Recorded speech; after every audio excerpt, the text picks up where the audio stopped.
Across the UK, online and on DAB. Get an earful of unusual nocturnal emissions with radio's Lord of Misrule, Iain Lee. No relation, thank God. Unfiltered Night Talk with the original king of unconventional conversation. The Late Night Alternative with Iain Lee on Talk Radio. Here we go, dear listener. Here we go. We have recovered. Where were you at 1:53 this morning or last night? Because we were doing our very first lock-in. Oh, yes. If you switched off early yesterday, you missed out on nearly an hour of a bonus radio broadcast material as we did a first for British radio. I'm going to say in the world until someone proves me wrong. A first for radio broadcasting anywhere in the world. We had a lock-in. We went on beyond our allotted time. There was no adverts. There was no news. There was nothing. We just chatted. And then we clumsily handed over to TalkSport at 7 minutes to 2. And it was delicious. Will we do one tonight? We'll have to wait and see. Good evening. I'm Iain Lee. This is the Late Night Alternative. Catherine Boyle is here. Word to all your mothers. 44 499 1000 is the telephone number. You can, of course, call in about absolutely anything you want. I have had a very lazy day today. Well, because of the lock-in, we got home very, very late. Very late. I mean, I think it was gone 3. Yes, I had some explaining to do. Wowzers. It was gone 3. So I went to bed. I was going to read my book about Speaker's Corner. And I read the first paragraph, went, stuff this, I'm knackered. And I fell asleep, aided by prescribed medication, of course. And I went to sleep, and I didn't get up until 2 o'clock in the afternoon. Imagine that. Imagine. And then when I got up, took the dog for a walk. She's got this new thing now, the dog. The new thing for her is if we walk near a bush or a copse or a wood, she runs off and hides in the wood for like 5 minutes, and then she'll come out like half a mile away down there. You're thinking, what the flipping hell? So this is her new thing. Did that, and then I had the great pleasure of driving to north of London. I don't quite remember the area. To go and talk to a Beatles expert, Mark Lewison, who has written a book that is, what do they call it? What do they call it? Not amended, when the abridged. The abridged version runs to 900 pages. The unabridged version runs to 1,200 pages, and it details the Beatles up until 1962. Volume 2 comes out, he said he was hoping for 2020, but he thinks he's going to be slightly off target. And I went and chatted to him for about 45 minutes and sat in his back cave that is full of Beatles memorabilia. Well, no, actually, that's not true. There was some. Why is this screen filthy? This is absolutely disgusting here. Mm-hmm. Oh, I didn't cut. I may have just cut Jerry off there. I don't know. I was cleaning the screen. It wasn't full of Beatles memorabilia. That's untrue. It was full of books about the Beatles, many of which he'd written, and it was full of Beatles CDs and Beatles albums. Oh. And he gave me a really good book, because I took him a little gift. I gave him a CD that I'd released, and he gave me a book that he'd written about, and I'm going to ask you if you could go and get it from my car. Would you mind? No, of course not. It's on the front passenger seat, the Radio Times Book of British Comedy. I'll take my crisps. Oh, she's doing a stinge pinch. She's taking the packet of Doritos with her. As though I would somehow dive into those Doritos. The book's quite good. The book's really good, and we might get some mileage out of it tonight. Actually, it's a cracking book. So we'll play the interview with Mark next week. And I've been trying to get an interview with him for absolutely flipping ages, and I did, and he was a delightful host and a thoroughly lovely gentleman. And then I came into work, and if I'm honest. Normally I pop on to James's show about 9:30 and talk about what is coming up. But tonight, Catherine and I were downstairs in a darkened room watching a French-Canadian horror film on Shudder. Now, this is my new thing, is subscribing to these little niche channels you get, and we're watching this French-Canadian horror film about a young lad who is gets held prisoner by some nut job, and they play chess. And that was indeed that. Let's go straight to the calls. Good evening, Jerry. Back to the bishop.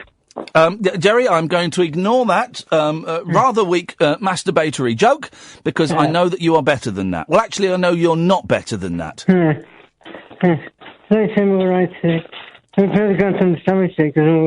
No, I can just about understand you. It's kind of all one note, but I can... at the moment, my ears are dancing gaily around your words, yeah?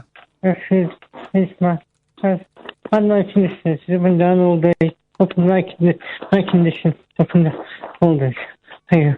No, I didn't get... No, I'll be honest, I did not get a word of that when I got lying down all day. I'm coming back on the landline, it's all easier.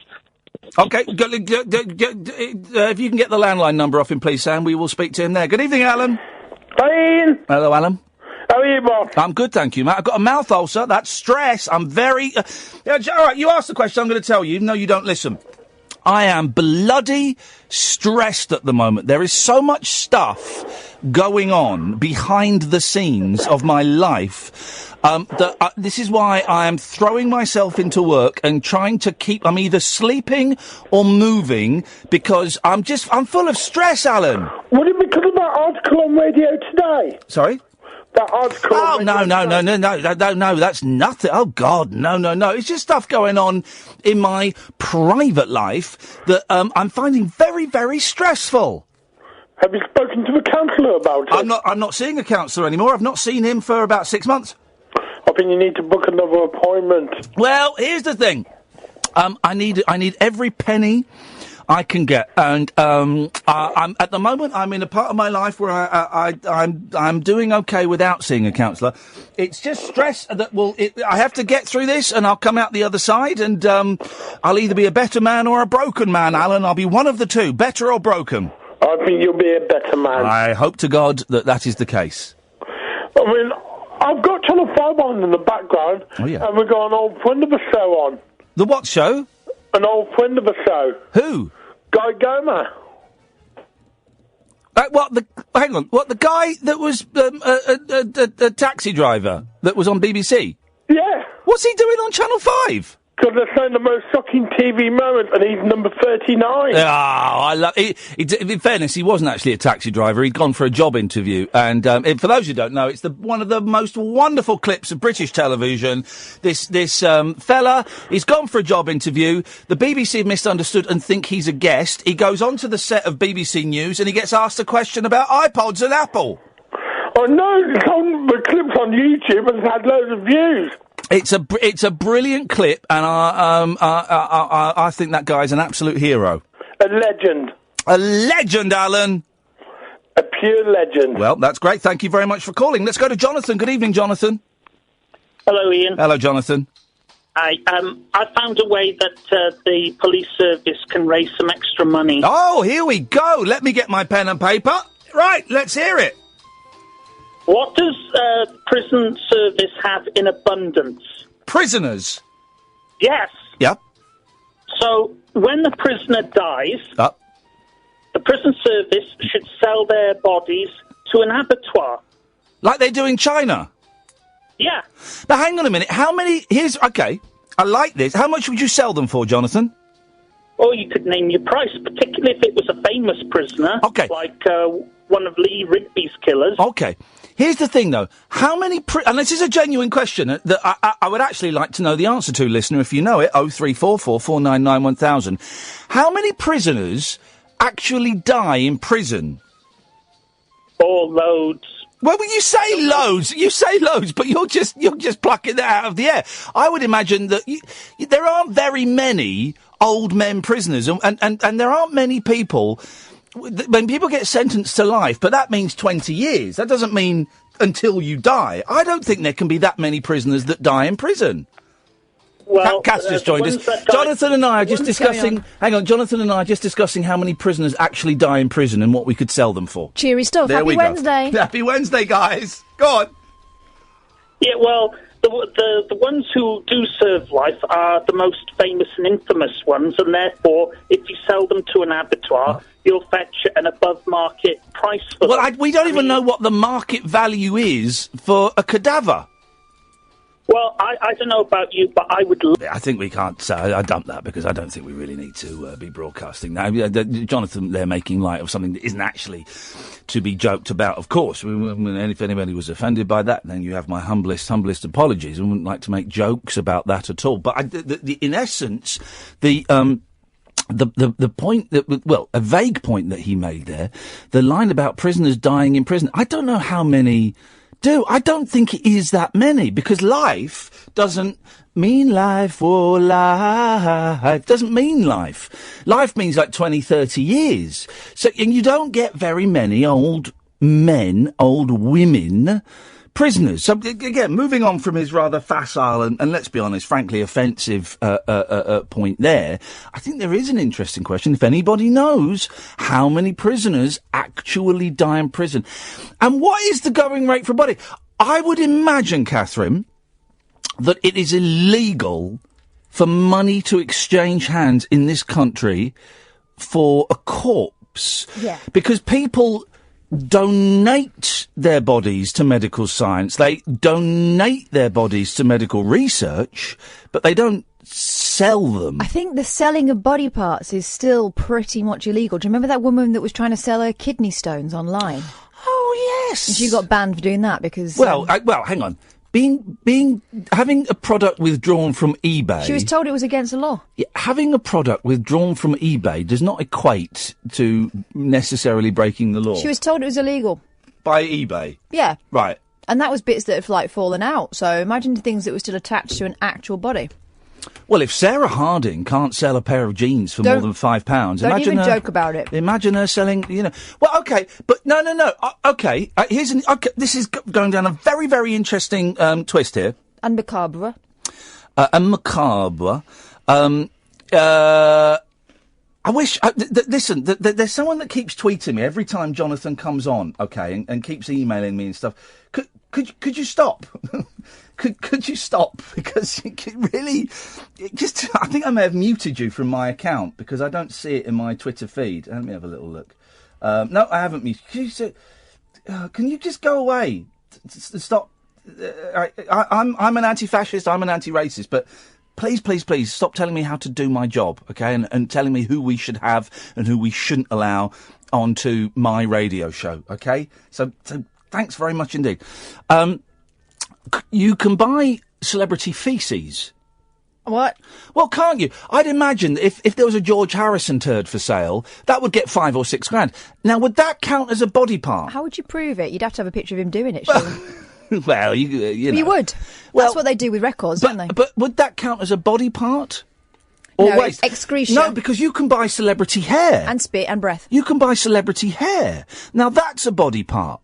So, I don't think this... I think that this is... You're muddying the waters from... Speaking of which... Well, I think that you can sell body parts. You can sell hair, definitely. Yeah, but that's things that naturally... No, you cut it off. Yeah, but your hair falls out. No, hang on. You said you can't sell body parts. It's not body parts. I'm sorry. Oh, shut up. It's not. Hair is not a body part. Anything that you shed on the daily is not... Oh, you're going to really... Count. You are going to annoy me tonight. Good. 15 minutes in, and you've had Doritos, and I gave you 2 fingers. You are going to really wind me up tonight. Is that because the truth hurts? No, because you being an annoying... Go on. Arsehole. That hurts. I don't have to come here to be insulted. Where do you usually go? Twitter. 0344 499 Nameless idiot, apparently. 1000 is the telephone number if you want to give us a call. I think it's going to be one of those shows tonight, dear listener. This is the Late Night Alternative. My name is Iain Lee. This is Talk Radio. A star-crossed soapbox for sailor boys, stable girls, I'm on the end. and stripper grands. It depends who you're with and it depends on the situation. Late night speech radio with a difference. Thank you. The Late Night Alternative with Iain Lee on Talk Radio. 0344 499 1000. It really is a radio show where anybody can phone up, anybody can get on. If you're normally banned from other radio stations or you're not normally let on, you will be welcome here. There are only, I think there are only two names in the banned list. A woman who sent me an email pretending to be from someone else saying that she'd killed herself because of something that had happened on the show. That person's banned. And former BNP member Paul Rimmer, he's banned because we were having a wonderful debate and he hung up on me, which I think is the absolute height of rudeness. So he won't be coming back. But everyone else absolutely welcome. Whatever your religious, your sexual, your political background, spectrum, anything like that, you're all welcome on 0344 499 1000. Good evening, Pete. Hello. Hello, Pete. I can just point out before anything else, I've never been and never will be a member of the BNP, so just put that aside at first. Well, you seem, me think the lady doth protest too much. No. You seem very keen to get that out there, Pete. Well, I just thought, because, if that's some of the people calling in, I didn't want to... Yeah, by association. Well, no, by calling in, it doesn't mean that you're a member of the BNP. No, not all of my callers are massive. Not all of my callers are massive racists. Just a significant percentage. And we stopped asking for membership cards and papers some time ago, didn't we? Yes, well, it turns out "Show Us Your Papers" has got some rather distasteful historical meaning. So, we stopped doing that, Pete. Don't you worry. Okay, good. I haven't got anything specific to talk about. I was sitting around feeling depressed. Why are you feeling depressed, man? Broke up with me. Your girlfriend broke up with you? Yeah, and then I heard you talk about celebrity feces. Why, do you want some? No, I'm fine, but my mind went back to a TV show, I think in the early to mid-2000s, where they used to give celebrities enemas on air. Oh, I was asked to go and do that. And you turned it down. Surprisingly, I turned down the celebrity enemas. Yes, I turned that down. Shame. Didn't Richard Blackwood do it? Yeah. That's the only one I can remember. Yeah. And that's strange that we've both had that pop into our mind. Yeah. Funny, I saw his name on something about the other quality of the other celebrities. It was very, very low rent. Yeah, no, I was asked to do that, and I said, you know what? I am fine. I can't believe... It's easy money. You could have used stunt poo. No, you've got to. I think I can see why your girlfriend dumped you. You've got to have a tube shoved up your bum hole. Yeah, but it might enjoy it. You don't know. That can't be good for you to be cleaned out anally. What's the thing? There's a technique where people eat cheesecloth. They eat a length of cheesecloth and they swallow it, and then it comes out the other end, and it's like flossing your entire body. If you see this is. Well, you still got some hanging out your mouth. No. You kind of swallow it. Oh, good. Because you eat a lot of it. It's long. It's like really long, and eventually you pass it and you pull it out. Oh God! And it cleans your inside. It's a thing. People do it. People actually do it. Don't try this at home. No, try it. Film it, try it, put it on YouTube. Let's have a look. Anyway, kill the time. Imagine the state of that cheesecloth, Pete, when it comes out. I assume they must put it through the wash. You've got to put that on a boil wash afterwards. You really have. 50 degrees minimum. When did your girlfriend dump you? Not tonight. Literally this evening. Oh, mate. So now I'm calling talk radio as sucker. He said sucker. Don't worry, he said sucker. Sucker. I don't even know how to say that properly. Sucker. You can say sucker. Sucker is how you say it. Are we allowed to pry? Yeah, sure. What happened, man? We've been together for 2.5 years or so, and I called you a few months ago because I was living in Switzerland where I moved to be with her. Yeah. Oh. And came back, went back again, thinking it, could sort it out if I just kept coming back and going back there, and just imploded like a cheap flan in a cupboard. I've had many relationships ending like a cheap flan. Why do you think that it was? I do think that long distance relationships, even with the modern technology, I think that is that they're at a disadvantage already. I don't know. I managed 4 years before he went off with his housemate. Well, thank you. There you go. You see, waste of time that was. My problem is when I was there. Oh, really? Well, you've already picked up. I'm quite an annoying person, so. Well, I am. I mean, I know I am. I suggest she was a very patient lady. I suggest that listening is perhaps not your strongest point, Pete. But that's. I will take that. Okay. Well done for paying attention. You live and learn, and you know what? There's a lid for every pot. Maybe she wasn't the right one. It's best you find out before there are any kids involved, etc.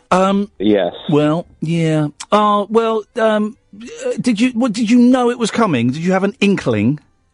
Yeah, I mean, we've broken up several times and then got back together. But this is it. This is the one. This is the one. So now it's kind of coming to terms with that. I've been learning French and everything, and I got to gain that out of it, but and other things, but Yeah. Oh, man. So it's not all. It sucks, man. It really, really sucks. How you feeling? I think it's still that kind of shock stage where you don't really know what's going on, and you're like, oh yeah, whatever, and sort of I'll call talk radio, it'll all be fine.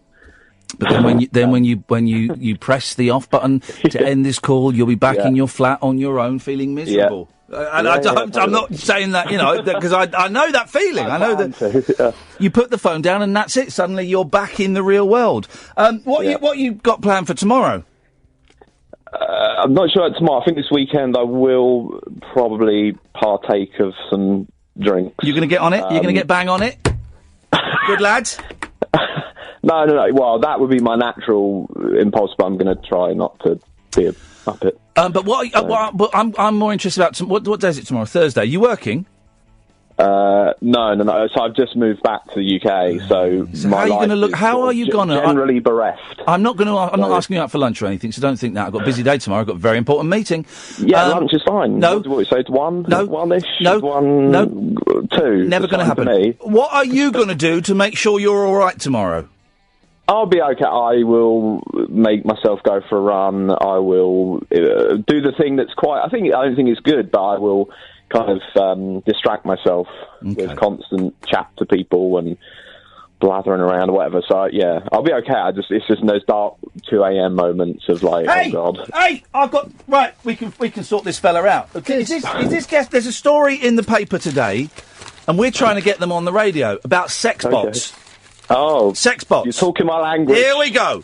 Yeah. Where are we with the sex bot professor? Well, we had a very unusual response from him, didn't we? We had there's this sex bot. There's this gentleman, right, who was on this morning, yesterday, and he has a sex bot, and his wife, a dad has appeared on live TV with a sex bot called Samantha, who has threesomes with him and his wife. Crikey, O'Reilly. And so we're trying to get the guy that invented these to come on the show. I'm trying to get him on, actually. Right, okay. But when I wrote to his company... Oh, Aaron, right. Because it said in the one of the papers I read that it was his company, I got this really odd message back from the guy who it would appear is the actual guy behind the whole company. He's fulfilling everybody's fantasy, if that fantasy is to have sex with a robot. This fella apparently is just a salesman, but still, I mean, it's a story, isn't it? Listen to this. This guy reckons that... Here we go. Because I said, no tricks, no mockery, we're just fascinated. Listen to this, Pete. This is the most nuts email you could get, right? Dear Catherine, thank you for your email. Day by day, people buy our products and others in the market, and people get used to them. In the near future, people will marry and have children, maybe, with machines. Yeah. A few tens of years is nothing from a point of view of evolution, so soon people will laugh at the haters as basically primitive people that couldn't see the future. Wow. The machines we sell at the moment are relatively primitive as all technologies when they start. It's particularly interesting you mention mockery, since I have to find anyone to challenge me convincingly, from the actual publication of the Samantha project in the Robotics and Automation Journal to the live interviews I attend personally. The only times I've been embarrassed is when people actually edit as they think best. For example, as the BBC, I understand, might have done very maliciously.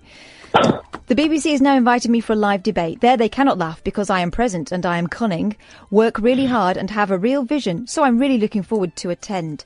Having said that, for us to send our best salesperson, Aaron, this fella that's having on three this sims morning, with a sex bot, to you is an investment. I really hope you agree, and in that sense, whether you make a mockery or not is down to you, since it is your show. Thank you. So when's Aaron coming on? Well, he CC'd his email, and I've got nothing from Aaron, but maybe he's busy. Well, then you need to write. Have you written back? Right back. Say, Aaron, let's make this happen. We're talking about you tonight. Can you come on tonight? And maybe Samantha might pass on the message. Yeah, there we go. Who thinks that being with a sex bot is cheating if you're with a partner? Ooh, I love these ethical questions. This is great. If you're in a committed relationship, is having sex with a sex bot cheating? Because I mean, technically, it's a posh wink, isn't it? Yeah, you're not really having sex with anybody, are you? You're having sex on something. It's a little bit more advanced than wearing a glove, I admit, but... a hell of a glove, yeah. Pete knows what I'm talking about. But it's... I will do now. Yeah, God. It really is classy. Oh, my God. But I don't think it is cheating. Although I would object, I think, to having... But, I mean, it's like... All right, I'm going to say it. It's like having off with a corpse. No, it's not. It totally is. You are really saying stuff just to get a reaction out of me tonight. No, it totally is. It's like... No, it's not. All right, okay. You go home and there are two bodies on the kitchen table, right? There's a dead body and there's a sex bot, and your husband is having it away with one of them. Which would you rather he were having it away with? Wow, that scenario is never going to happen. Well, no, but I've got very, very small work surfaces. Right. Would you be more shocked if he was having it off with a dead body or the sex bot? Which would be the more shocking? All right, okay, I get... Oh. So, hello? Hello? Who's buzzing? Him. That was me, sorry. It's only day one and Mate, she wants you back! No, it's, well, I'm not going to carry on with the sex bot. Tinder. Is it Tinder? Is it Tinder? No. Of course, I'm Pete, listen, we're going to do at least 23 hours. We're going to do our best, Pete, to see if we can blag a go on a sex bot for you. Yeah, I'll be I'll come in. Steady. I'll come into the studio. Thank you very much. Meet the sex bot. Pete, it will happen. Listen, best of luck. I'm sorry for your bad news. 0344 499 1000 is the telephone number. This is Talk Radio. Closing time conversation for tax inspectors, taxi drivers, and taxidermists. Great big talk for the wee small hours. You've been trolling me big time, mate. The Late Night Alternative with Iain Lee on Talk Radio. 0344 499 1000. At midnight, we're joined by Dennis Le Corriere from Doctor Hook. Here's an interesting thing, pop fans. So, I believe he's the bass player in the incarnation of Doctor Hook that is travelling at the moment. It's a gentleman called John Poole. John Poole was the lead guitarist in the Cardiacs for a while. Now, there's an interesting thing, because let's just do a little compare and contrast, okay? So, let's just have a little...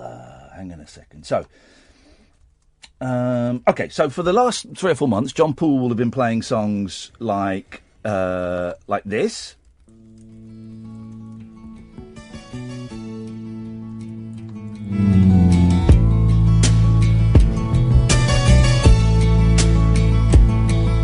Sylvia's mother says Sylvia's busy, too busy to come to the phone. Sylvia's mother says Sylvia's trying to start a new life of her own.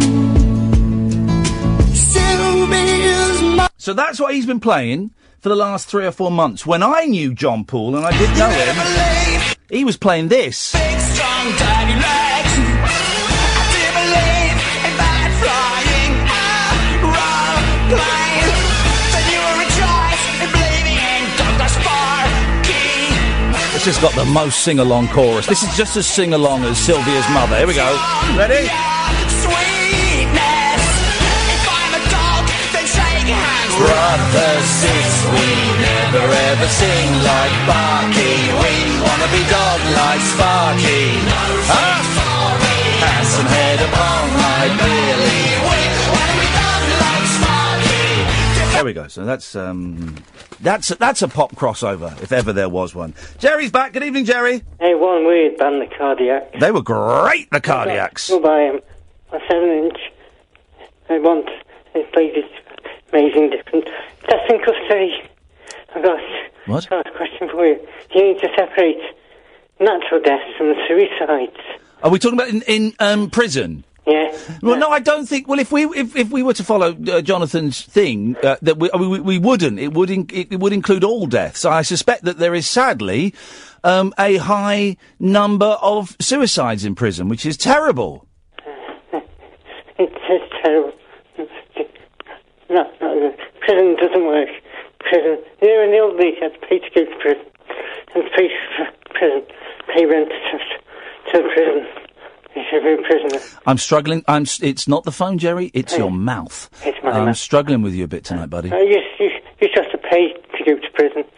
You should have to pay to... No, hang on a minute. That is the most nuts idea I've ever heard. You should pay to go to prison? In the olden days, you had to pay to prison.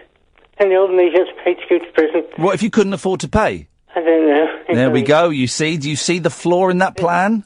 Yeah, but it's true. I pay this in criminology. I do this in criminology. About my degree.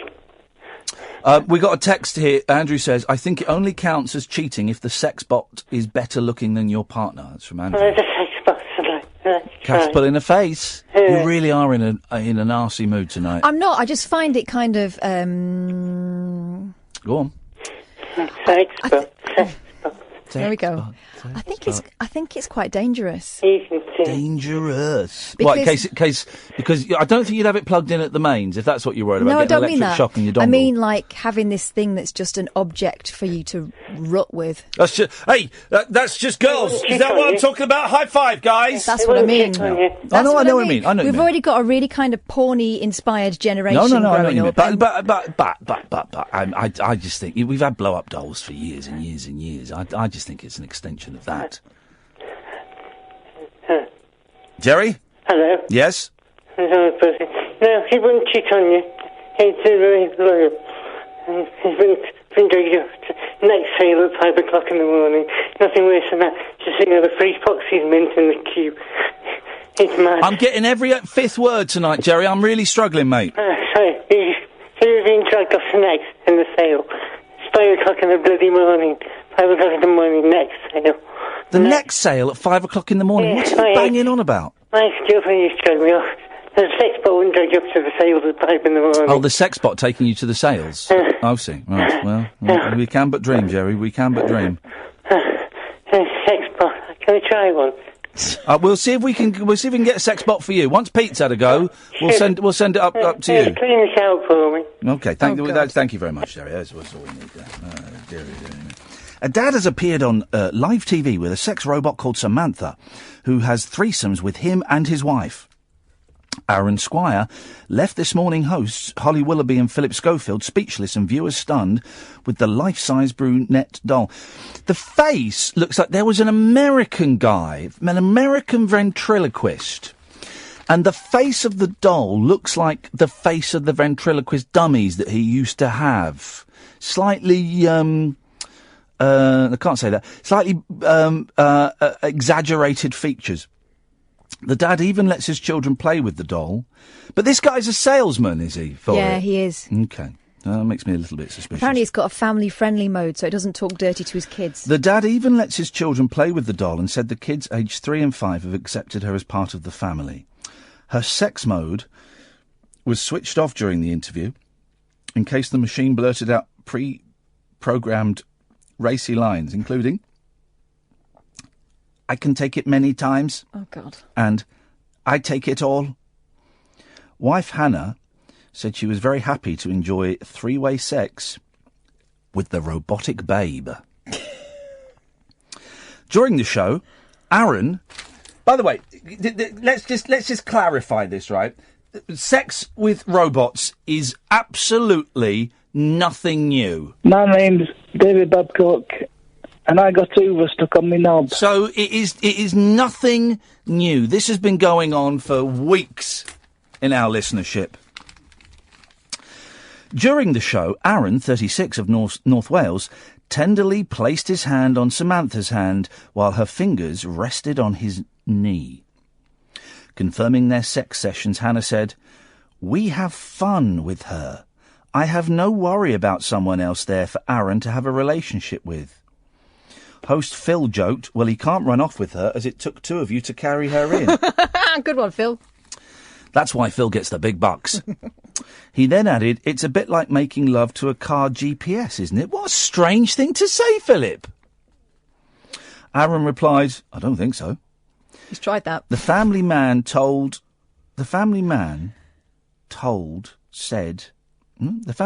"Humans love human forms. So obviously I think she's very beautiful. Would you agree she's very beautiful?" Holly hit back, "No, she's a doll. The thing is, you can't get away from the fact she's not real." Mum of 3, Holly, told Aaron his children would ask why Daddy has sex with Samantha and Samantha's not Mummy when they got older. Aaron claimed the world's changing and argued Samantha was like a real woman. Oh, God. Describing the moment he touched Samantha, Philip said, "It was a good feeling of skin, but it was cold. She was like a corpse." Aaron runs a website selling the lifelike sex aids, which start from £2,000. The bot can also talk about philosophy and science and tell jokes.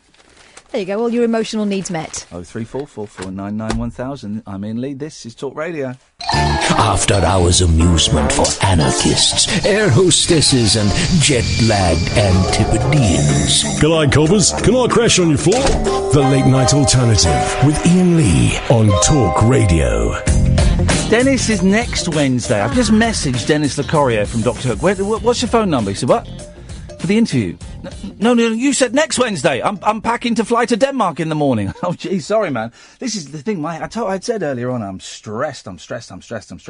My head is all over the shop. I'm missing appointments. I'm getting the dates wrong. I'm behind on my readings. I am all over the shop. But we will have Dennis on next week. That's happening. Let's go to John. Good evening, John. Yes, indeed. Good evening, all. Yes, indeed, and welcome, sir. I saw some of the programme yesterday with Phil and Holly Willoughby. Yes. And I just what you said made me ring. And I think they've got quite a long way to go. I don't think Cass should be too concerned about this because she's not out of a job yet. Then, so I didn't mean it to sound like that. Sorry, that sounded didn't mean that at all.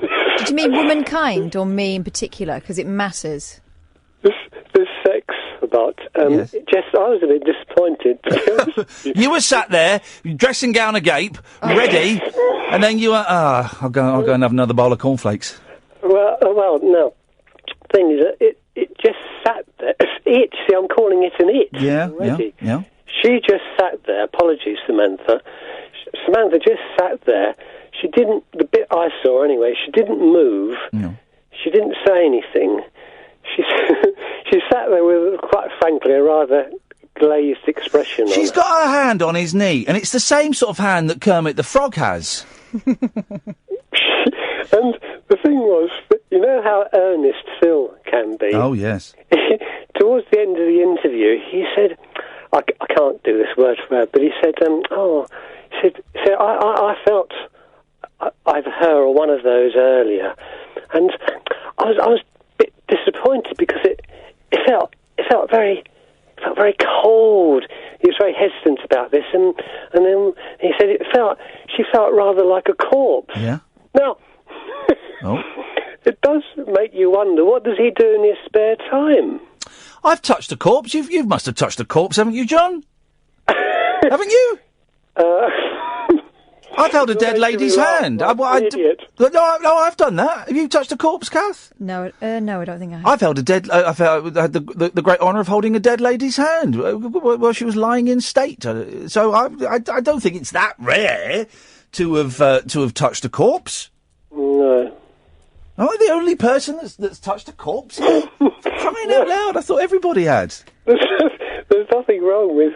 But it's just the way that he said it, as if he'd been around sampling them. Well, I'm sure Philip doesn't. Philip is one of the nicest people in show business, and I'm sure he doesn't. So you do not. I mean, it's all a little bit of titillation, the sex doll story, and it's all the newspapers are getting hot under the collar. But the thing is, robots now are rubbish. They're rubbish. We went to I took the boys to a robot exhibition at the Science Museum. And they were all absolutely rubbish. They can't do anything. They can't talk properly. They can't think. You can't have a conversation. They don't look human. They can't move like a human. It's rubbish. This is the thing, right? The newspapers and the Daily Star in particular are obsessed with these sex robots. But then, like you say, they're not actually sex robots, are they? They're sex dolls. If you say sex robot, you think of Daryl Hannah in Blade Runner. You know, some kind of machine that might be able to, I don't know, play the game from her perspective too, if you know what I mean. Rather than just being this kind of, just a dead weight. Shall I put my cards on the table? Go on. Oh, John's got cards, yes. I didn't know we were playing a card game, but away you go, sir. I watched Humans on Channel 4. Now, is that... I didn't watch it, but I saw, like most programmes, I got all of my knowledge from seeing a billboard poster of it. That's where there were robots, but they were like humans, yes. Like androids. Yeah, don't judge me. They were sexy robots. Yeah, but they were humans. Yeah, well, they were pretend robots. No, but they were they were humans. It's like me saying that the robots in Battlestar Galactica, the remake, were hot. Yep, because they were humans. You see, if you were to ask me, would I be interested in sex with an actor? Then the answer to that would be yes. that those were actors. They weren't sex robots. If they were like the sexy robots and humans, I wouldn't be interested. Thanks very much for calling, John. They were actors, and do you notice how I'm being modern by saying actors? We don't say actresses anymore, do we? Well done. Almost makes up for what you said before. Well, I give with one hand and I take with the other. 0344 499 1000 is the telephone number. Good evening, David. Hello, yeah, all right, Ian. Hello, David. How are you? Are you all right, Kathleen? I'm all right. How are you? I'm not too bad, thank you. We're all friends now. Absolutely. Yeah, I guess. I mean, as much as we were. Guess we are friends. I felt a little bit uncomfortable with your dad phoning up last night and having a pop at me. I thought that was a little bit, below the belt, but not as below the belt as this. My name's David Babcock, and I got Hoover stuck on me knob. Oh, that's literally below the belt. Yeah, but yeah. Trying to move on from that and remind people that I am actually paranormal investigator, skilled. I saw the footage that you posted online. What of? A ghost. Apparently. Did you see it? No, right. The hooded ghost. I did see it. It was incredible footage. Can you retweet it? Are you able to retweet it now? And I'll retweet it and people can have a look at it. I don't think it's too far down my timeline. Oh, you lazy thing. Just retweet it. I don't know how to. Second. Oh, jeez. The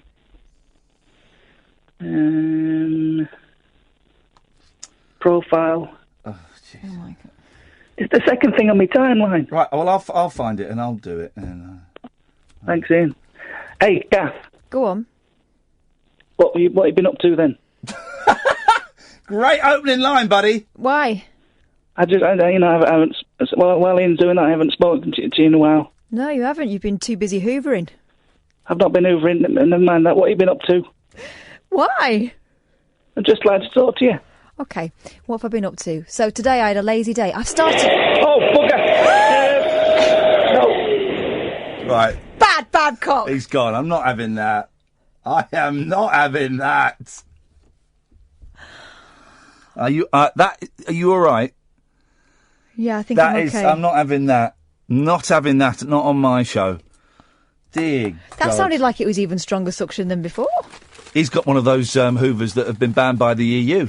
I think that's what that is. I think that's exactly what that is. 0344. We're not having that. No. 0344 499 1000 is the telephone number. Good evening, Paul. Good evening. I hear you're struggling a little bit today, Ian.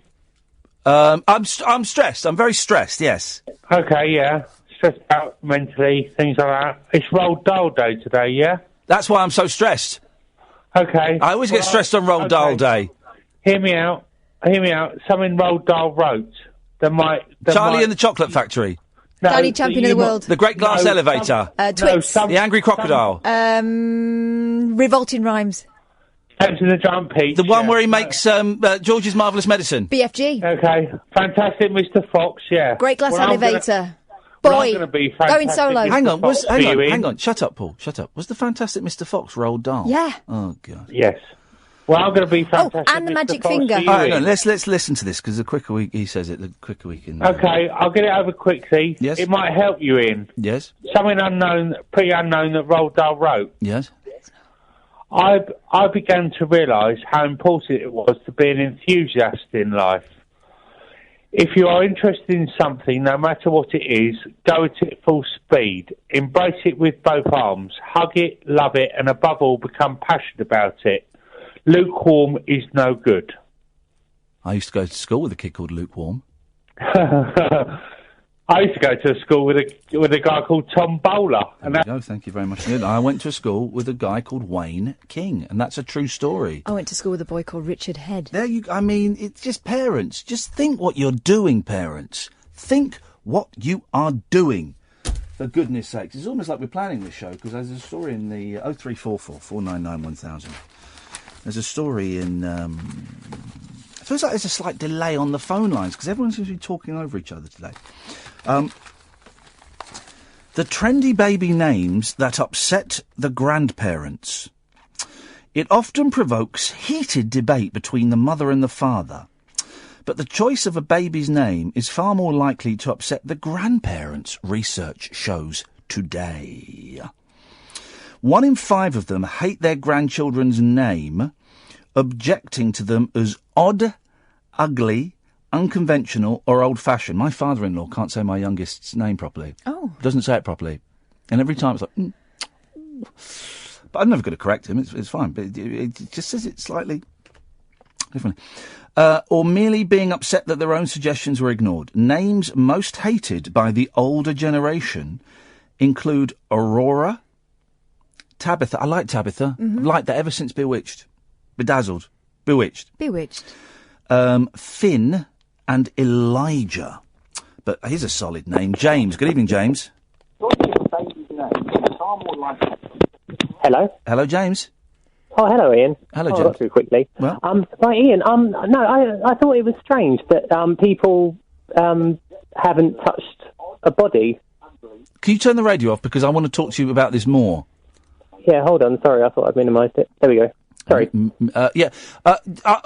You've touched a dead body, haven't you, James? I've touched loads of dead bodies. Well, how many have you touched? 2. Yeah. 3. No, 3. Sorry, 3. Maybe 4. 4. Sorry, 4. Wowzers. All my grandparents, and I think it's a kind of natural, normal thing to do. I didn't touch any of my grandparents, but when my wife's grandmother died a few years ago, she was a delightful lady, and we went and we all went to her room where she lived, and the family were there, and she was lying in bed. And she was dead, and everyone was having a cup of tea and a slice of cake and was talking, and I'd never been in a situation like that before, and I did find it a little bit odd to begin with.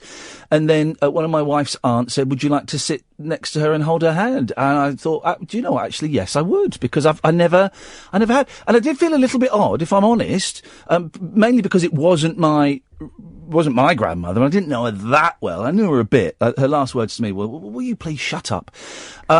You didn't have to go on, something like that.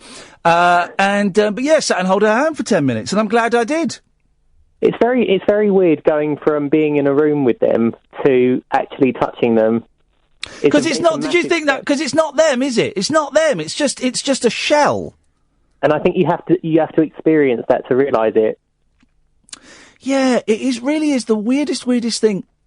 Because you know, I mean, I did see my granddad when he was dead. I didn't touch him, but I did see him, and I just thought it's not him. You know, it's a husk. It's where he used to live, but he doesn't live in there anymore. It's very bizarre. I mean, at what age do you think it should be normal for children to see something like that, or touch the body, touch the hand, or something? Oh God, I don't know. It's one of those things that you kind of have to play it by ear, really. And I would never insist that they go and touch a body. I would never insist that they go and see it. But I would certainly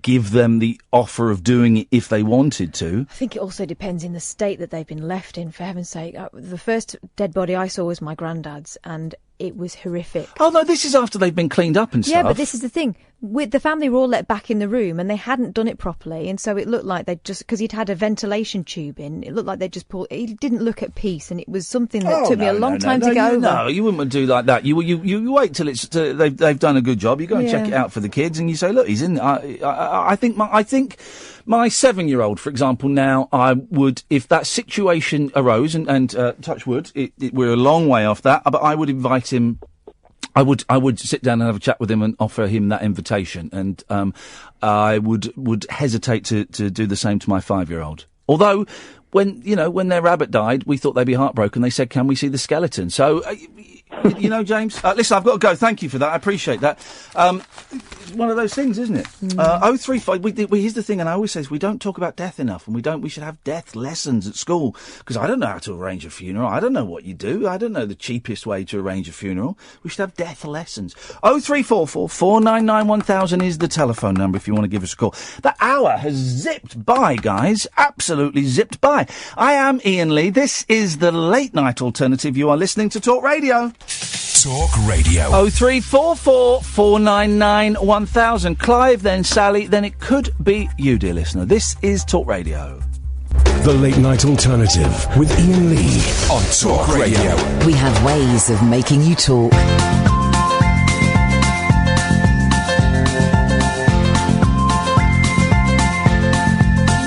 There's a voice that keeps on calling me down the road. It's where I'll always be.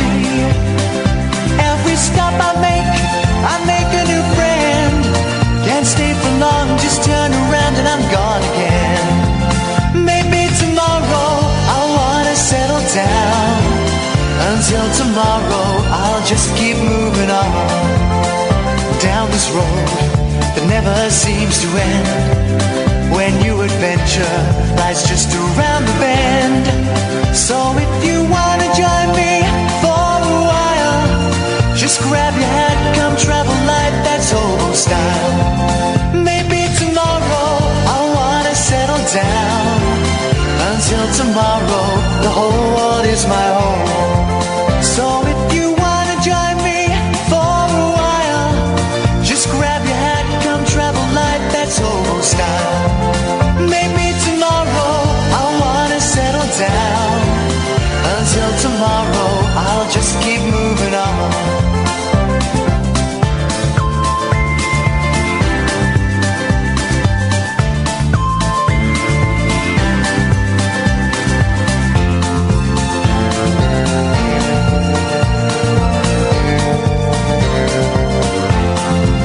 Maybe tomorrow I'll wanna settle down. Until tomorrow I'll just keep moving on. There's a world that's waiting to unfold, a brand new tale no one has ever told. We've journeyed far, but you know it won't be long. We're almost there and we paid our fare with a hobo song. Maybe tomorrow I'll wanna settle down. Until tomorrow I'll just keep moving on. So if you wanna join me for a while, just grab your hat, come travel light, that's old style. Maybe tomorrow I'll find what I call home. Until tomorrow, you know I'm free to roll. Don't forget, this Sunday, as well as me doing the show on Virgin Radio, at 10 o'clock in the morning, 7 o'clock in the evening, Catherine and I will be doing our only London rabbit hole appearance in the year 2017. You can still get tickets. I've just tweeted the link. If you Google King's Place rabbit hole, it will pop up. And as always, we will stick around afterwards and shake hands and have pictures and stuff. Then the Saturday after that, we've got tickets to go and see a play. Did you know that? Saturday after that, right. Yeah, Saturday after that, we've got tickets to go and see a play, and then on Saturday evening, I will be playing the radio. I know it sounds nuts.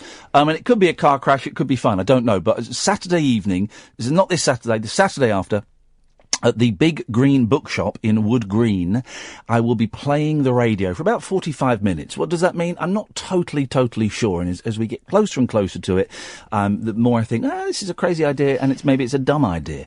But it's happening, and you are welcome to come along. Tickets are only £10 for that. And if you go to ticketsource.co.uk, /Iain-Lee. Ticketsource.co.uk /Iain-Lee. Again, I will tweet the link in a couple of minutes. 0344 499 1000 is the phone number. Good evening, Clive. Good evening, Iain. Clive here. Hello, Clive. How you doing? Very well, thank you. Good. Clive Rickard now, apparently is my name. Oh, yeah, Thanks Clive. to Oh, you. it's that Clive. I do apologise. Yes, he's... gosh, I thought, who's this...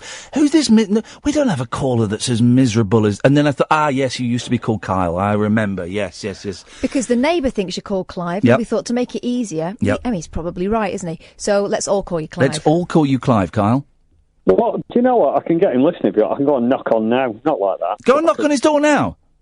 Well, and just, he might be in bed. Well, hang on a minute. You're the one. You're Mr. Billy Big Boots who said I can go and get him. Then when I asked you to do it, you started bricking it. Yeah, all right. Yeah, I bottled it. Fair play. Well, fair play. I respect that.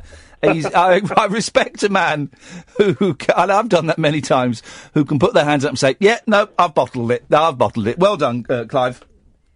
Oh, yeah, thank you.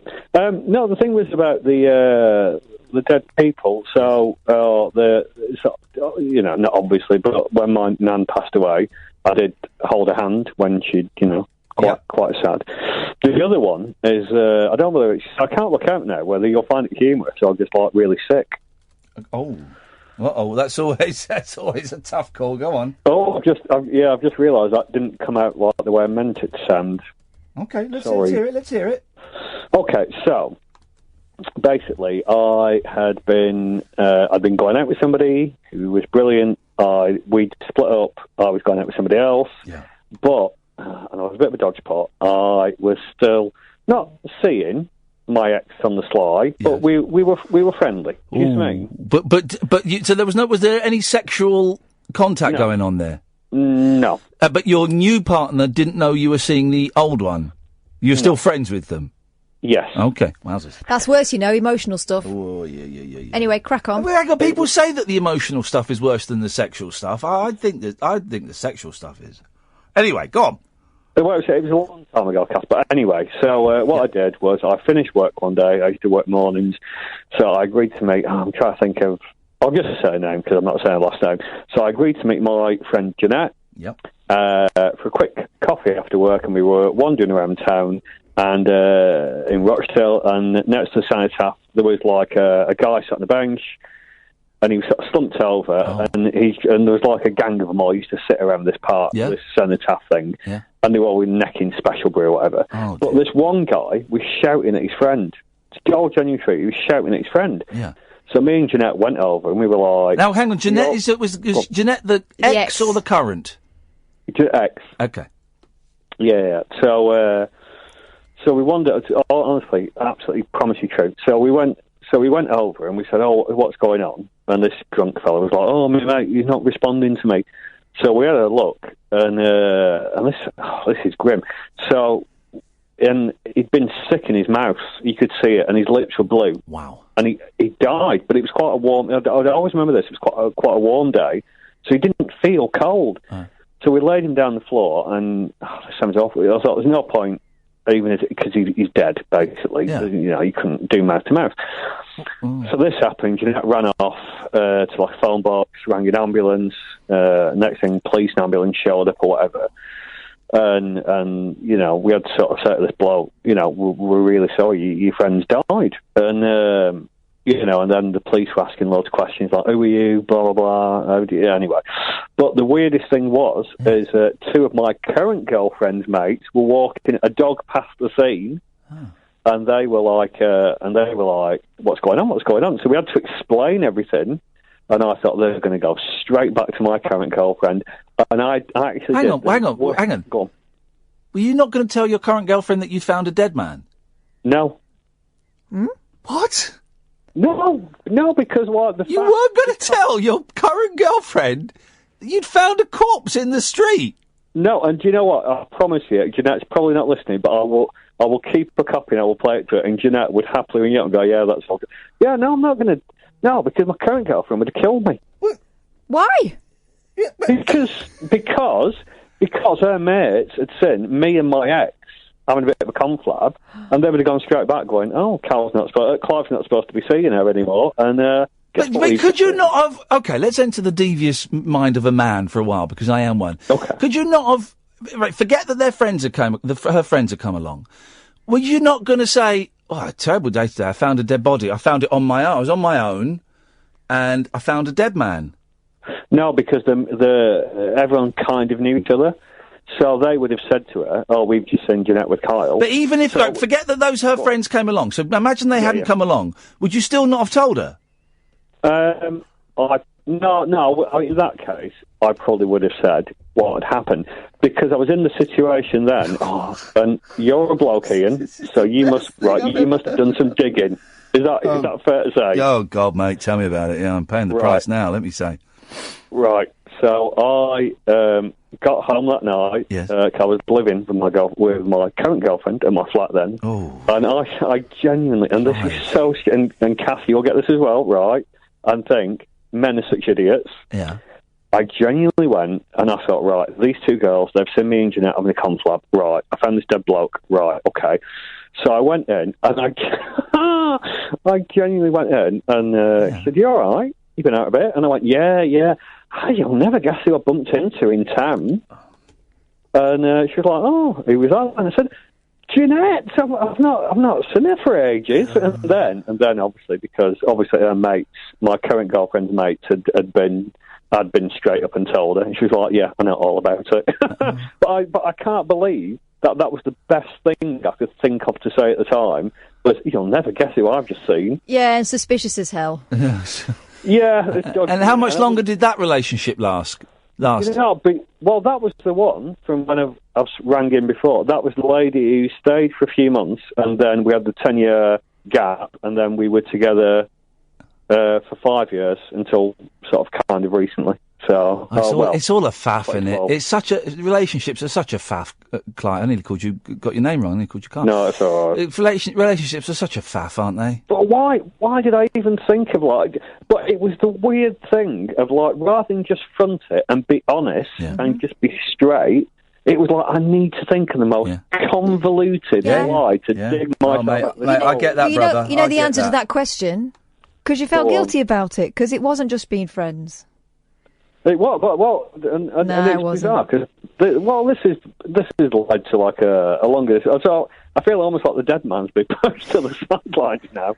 But no, that genuinely happened. Yeah, but I wouldn't do it now. Well, the thing that you should have done was said, right, listen, I stupidly was keeping it from you because I thought that you wouldn't react well, but I realise that was stupid. Now let's talk about it. You'll never guess who I ran into. Flipping it. But that would be my default setting because I'm a dishonest person as well. I'm not saying you're necessarily inherently dishonest, but that is a dishonest thing you've done, Clive. And I'm a dishonest person as well. No, I was going to say, and it's no excuse. It's weird, because I feel like I've apologised to Catherine, and you both clearly get it. But I just sort of think I was 19, and it's no excuse, and I shouldn't have been. But now, I clearly wouldn't do that. But I just thought, it was just that stupidity in my head of, this is actually 1% believable, when clearly none of it was believable, was it? Clive, I appreciate your call. Thank you very much indeed. Wowzers. What a... do you know I've just had déjà vu? Isn't that funny? I just had it. He has phoned us before. No, I know, but that I just read a message from Dennis on Twitter, and then I turned my head, and everything was... Déjà vu is funny, isn't it? What's the latest theory on déjà vu? They say it's a little electrical pulse going between two separate parts of the brain, the present and the memory or something, and so you think that. Or maybe, just maybe, I have lived this moment before. Maybe. Isn't there a connection with epilepsy? I don't know. 0344 499 1000. This is Talk Radio. Dead of Night Discourse for disco queens. I'm related to Jedward and Dolly Parton. Dairy farmers and distant fathers. Yeah, whatever. The Late Night Alternative with Iain Lee. Doing lots of things that we don't know about, we can't control. On Talk Radio. Yeah, it's great. That guy, is his name Anthony? He's my favourite caller of the moment. He's my favourite because he is, one of the joys of doing this show is that we reach out we get some very, very vigilant and open-minded listeners and callers, and he is one of them, and I like that guy. The guy, the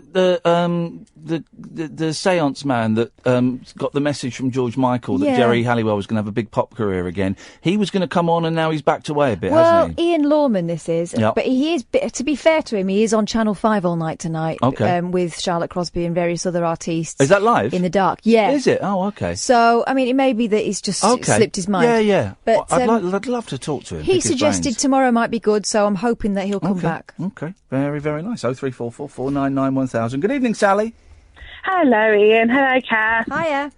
Hello, how are you? Stressed. Next question. Yeah, I thought so. All right, then. Dead bodies. Yes. Yeah, I've touched two, but I had to sleep in a room with one for about 12 hours. Here we go. Nice. Why was that? Oh, I was in hospital a few years back, and a woman in the bed directly opposite me died. Oh, so you were in a ward? Yeah. Oh, well, that's not the same. I thought you were going to be locked in a bedroom or a Victorian nursery or something in a hospital ward. Well, you expect that? What, for 12 hours? Yeah, night time. Yeah, but the morgue was like 30-second walk. Yeah, but those people are overstaffed, and you were horrible. You were asleep for most of it. I wasn't. She died at dinner time. She interrupted my dinner. Oh, how rude of her! How rude of her! This is the older generation. I thought you were going to say you were locked in a schoolroom or something with her. No. So I've had an odd day today. I had my uncle, I haven't seen for 29 years, got back in touch with me today, and it was very odd. Oh. So. Pourquoi, Yati? Well, I was thinking that he was going to tell me that my dad was dead. Oh. So, who's in prison? So, wowzers. Is that good news? Oh no, he's alive, so it's bad news. Okay. So that's Okay. So, but yeah, it wasn't very nice. And then we had all the family coming in. Yeah. To the ward. Hang on, are we flipping back between different stories now? Okay, right, we're back and forth, back and forth and forth. But it was horrible because all the family came in and we didn't know what to do with ourselves. We were sort of stuck there, and it was a horrible experience. Oh yeah, here's the thing though. Whenever I go and visit someone in hospital, I don't see the other people there. You don't see the other people. Yeah, I know. You just see the person that you're coming to visit. Yeah, it was just so uncomfortable seeing it, and she was younger than me, which made it even worse. Yeah. So, but yeah. Let's go back and forth. Why is your dad in prison? Oh well, we've been over this. So do I have to go over it again? I don't remember. Me and you don't have to go over. By the way, just to say, because one of the complaints in the Ofcom was I hectored that caller. No one has to answer any of my questions, and everyone can put the phone down whenever they want. No, it's fine. Me and his two sisters took him to court because he had abused us as children. Okay, right, yes. So yeah, and he went to. He's gone to prison for that. Yeah. Right. And how long has he gone to prison for? Well, he got an 8-year sentence, so he would have been out in 4. And then he took it to an appeal because the judge mucked up the sentencing and he won. So we had to go to court again. Yeah. And because he made us go to court again, the judge said, well, you've got to serve another 8 years and you won't get good behaviour this time because you made your victims go through it. So instead of serving 4, he will be serving 10. Oh, in your face! I mean, that's still not. I would suggest it's still not long enough for a crime like that. But isn't that's got a slightly delicious taste that his appeal backfired on him. Oh yeah, that's good. It's just sharing. That's my stomach. Was that yours? Yes, mine. I thought that was mine. There, sorry, so loud. Sally, So loud. Catherine's stomach rumbled. It was so loud. I thought it was coming from me. I could feel it reverberating in my gut. Sorry, that was very inopportune. That's all right. Fine. Well, because we were talking about families the other day, and I felt compelled to phone up my aunt, who I haven't spoken to for ages. And I phoned up one, and her number had changed. But I think I seem to remember doing a phone call with her a couple of years ago. So I phoned up the other aunt, who is, let's say, could be considered the slightly trickier of the two aunts, and she answered. And I've not spoken to her for 7 or 8 years. Yeah. And I phoned her up a couple of weeks ago, and I kind of said I'd like to own my part in us. Now, I thought we'd fallen out over putting my mum in a care home. It's not what she thought we'd fallen out over. She thought we'd fallen out over something completely different. And I said, well, I'd just like to put my hands up and own my part in this. And I miss you guys being my family and stuff, which I do. And she was kind enough to remind me exactly what I had done wrong last time, and was very generous in her advice on what I should have done instead. And and that was the end of that call. So that was that. That was that. Great to be back in the bosom of a loving, loving family. The point is, right, your conscience is clear now because you did your bit, and she can take that whichever way she likes. Exactamundo, Officer Fonz already. All right, Sally, thank you for that. Okay, bye. Ta-ta. 0344 499 1000 is the telephone number. We're talking about, we didn't get onto this name, sorry. So names most hated by the older generation include Aurora, Tabitha, Finn and Elijah. Gosh, they're really inoffensive names, aren't they? Finn's a very common name. Yeah, there's a couple of Finleys in my youngest class. No, not Finley. Finn. Oh. It's different. But they're not like woo woo or pineapple Cupcake. or anything. No. But surprisingly, perhaps, they also here we go. They also dislike traditional names such as Charlotte, Jack, and Sally. Really? Despite the fact these are some of the most popular baby names. The survey by Mumlet suggests that, at their worst, the baby name wars mean some family members never speak again. No. Over a name? My gran was slightly put out that we named one of the daughters after my other grandma. Yeah, but the thing is, she told us specifically, do not name any children after me. It's a bloody awful name. Oh, well, that's what she meant. She wanted you to name a child after her, of course. And in some cases, grandparents refuse to use the child's name at all, with 9% never using it, and a further 9% only using a shortened version. Mumsnet and Gransnet. There's a Gransnet? I think this is obviously plugging Gransnet. 19% of grandparents say they hate or have hated their grandchild's name, while 15% of parents say they have a parent or in-law who hates their child's name. Grandmothers have stronger views about baby names than grandfathers. Of course they do. Of course they do. Blokes don't care. What is it? No, blokes don't care. My dad wasn't crazy about the first one, but he got used to it. Yeah. Among parents who reported objections, 44% said that the complaints came from their own mother, with 42% citing mother-in-laws. But just 14% said the criticism came from their father. According to parents, the main reasons for grandparents objecting to their chosen name was it being too odd, annoyance, their suggested name had not been used. Oh, God, I'd never suggest a name for a grandchild. God, no. No. The name being made up, I dig that, or it being too old-fashioned. So the most unpopular names are, for girls, Aurora, Charlotte, Edna, Lindsay. You don't get many baby Lindsays now, do you? There's been a lot of Lindsays in the 70s and 80s. Sally, Bertha, lovely Bertha. That was my great-grandmother's name. And Tabitha. And blokes, Jack, Noah, Roger, Elijah, Frank, Finn, and it's on the list, and I cannot disagree with it, Iain. There we go. Iain is just the crappiest name ever. It's just blah. It's because no hard letters, just too many vowels in it. And N has got to be it's got to be the weakest of all the consonants. What was the name you wanted to go by? I wanted to be John, which is what Iain means. I wanted to be John. I thought John was if you're seriously considering that John is a better name than the one you've got, then you've been given a crap name. to start with. Trust me on that. For the first time this evening, the switchboard is empty. It is absolutely empty, dear listener. You are welcome to give us a call about anything you want. We've talked about dead bodies. We've talked about prisons. We've talked about names, grandparents, lying to your partners. I should keep a tally of all the stuff we've talked about, because we've talked about more stuff than that. You can call in about any of those things. Oh, sex bots, of course. Sex bot, you're a sex bot. You can call in about those things, or if there's anything else you want to talk about, whether it's big or small or whatever, 0344 499 1000. Also, I've got this delicious book that Mark Lewison gave me. It's a weighty old tome.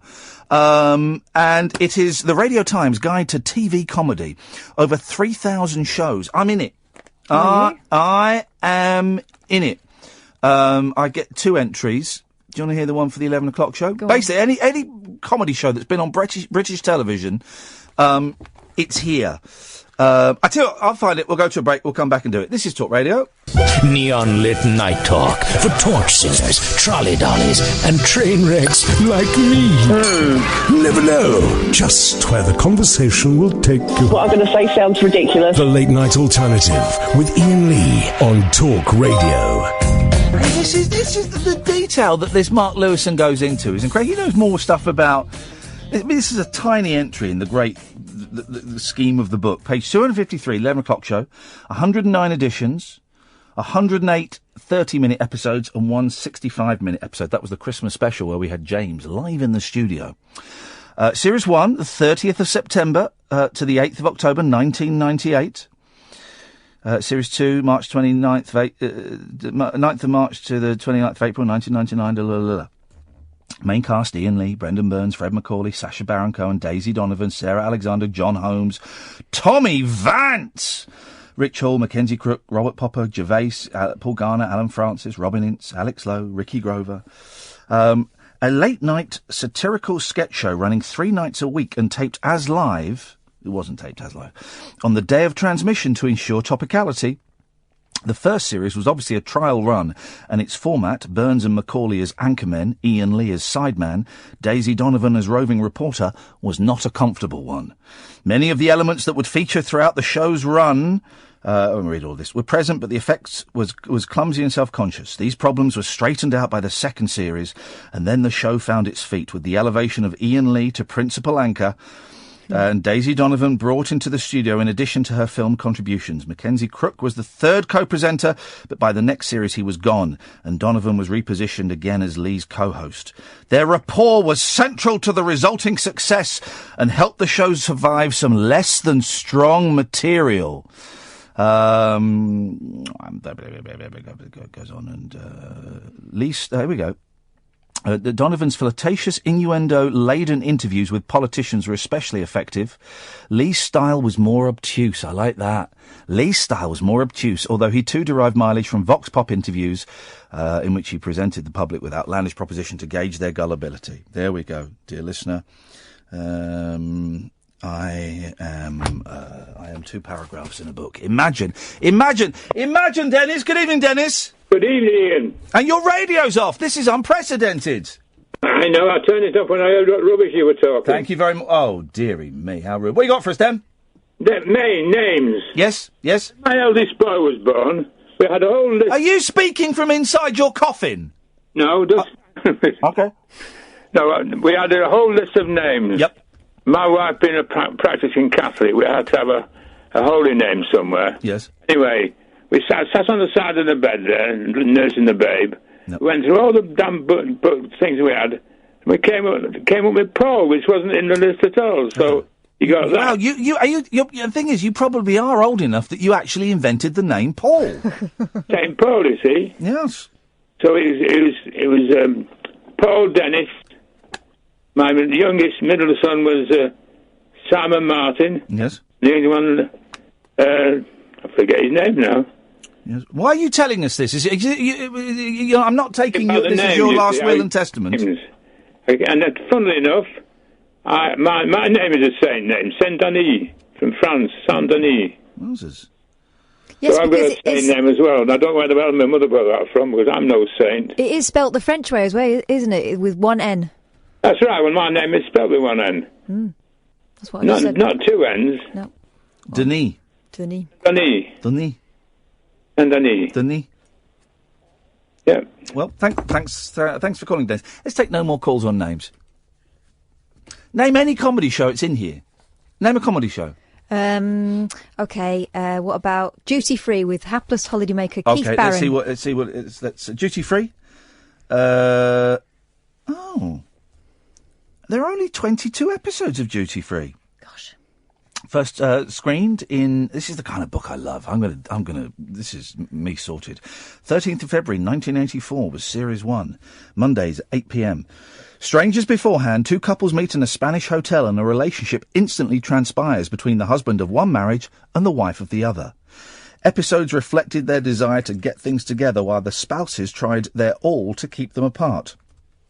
One of the better ITV sitcoms, flipping heck. I mean, that says it all. ITV came up with some absolute pony, a really awful comedy. I used to watch all these, though, and thinking about that, when was that, 1984? Yeah. So I was 7, right? My kids don't watch things like that because there's like 24/7 television programmes for children the whole time. We had to lump it, didn't we, and sit with the parents. Tell you what we'll do, right? We don't often do this. If there's we're not kids shows. These are comedy shows. If there's a comedy show that you're the only person that remembers it, we'll have it in this book. I remember a show called L for Leicester, right? It was an ITV comedy show, and it was George from George and Mildred as a driving school instructor. Oh. Let's see if it's in the book. Let's see if I remember. L for Leicester. L for Leicester, here we go. Oh, it was BBC. Only 6 episodes. 1982. Shrugging off the henpecked husband persona of George Roper in George and Mildred, Brian Murphy bounced back onto TV as Lester Small, owner of his own motoring school in a West Country town. Small's life was never easy, but his one main headache was the banker's wife, Mrs. Davis, his most frequent customer, whose attempts to master the controls of a motor vehicle only succeeded in driving Lester, metaphorically, just up the wall. Lester also had more than his fair share of clashes with the local constabulary. Despite the interesting array of characters and the potential for laughs in the complexities of small-town politics, the show failed to make an impression and failed to return. I must be the only person that ever watched that show. L for Leicester. 0344 499 1000 is the telephone number if you want to give us a call. It's got everything in. Oh, here we go. The Kit Curran radio show. Do you remember that? Nope. Kit Curran. King of the airwaves, Dennis Lawson. It was Dennis Lawson as a crazy radio DJ. Who is Dennis Lawson? He's a famous actor. Very handsome actor. Oh. Dennis Lawson. He is the uncle of Ewan McGregor.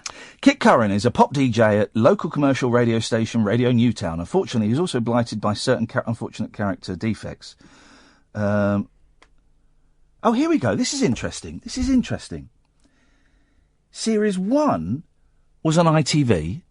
Series 2 was on Channel 4. Oh. Are there any other shows, and BBC 2 to BBC 1 and vice versa doesn't count, are there any other shows that have changed network? Obviously the Bake Off. The Bake Off, Cannon and Ball did, and as Big did Brother. Morecambe and Wise, Big Brother. Wow. Written by Andy Hamilton. There we go. 0344 499 1000. This, I'm going to destroy this book. I'm going to devour it. I think I'm going to learn a lot by proxy, whether I like it or not. A sitcom from 1968 called Mum's Boys. Anyway, 0344 499 1000 is the telephone number. Now, right. Can we get in touch with these people? Because I want to go and have a look at this. The Fatberg. I want to have a look at the Fatberg. And I've been trying to get into the sewerage system of a major city for the last 10 years. And they get very, very excited and say, oh, yes, maybe. And then the place goes completely cold, OK? I'm not ISIS. I'm not going to go... I mean, even if ISIS did a bomb under there, would that be devastating? I don't think it would be, would it? It would be devastating. A massive fatberg of food waste and sanitary products weighing 130 tonnes is blocking sewers in London. Now, this has been there for ages and ages. Because you all pour crap down the sinks that you're not supposed to pour down there.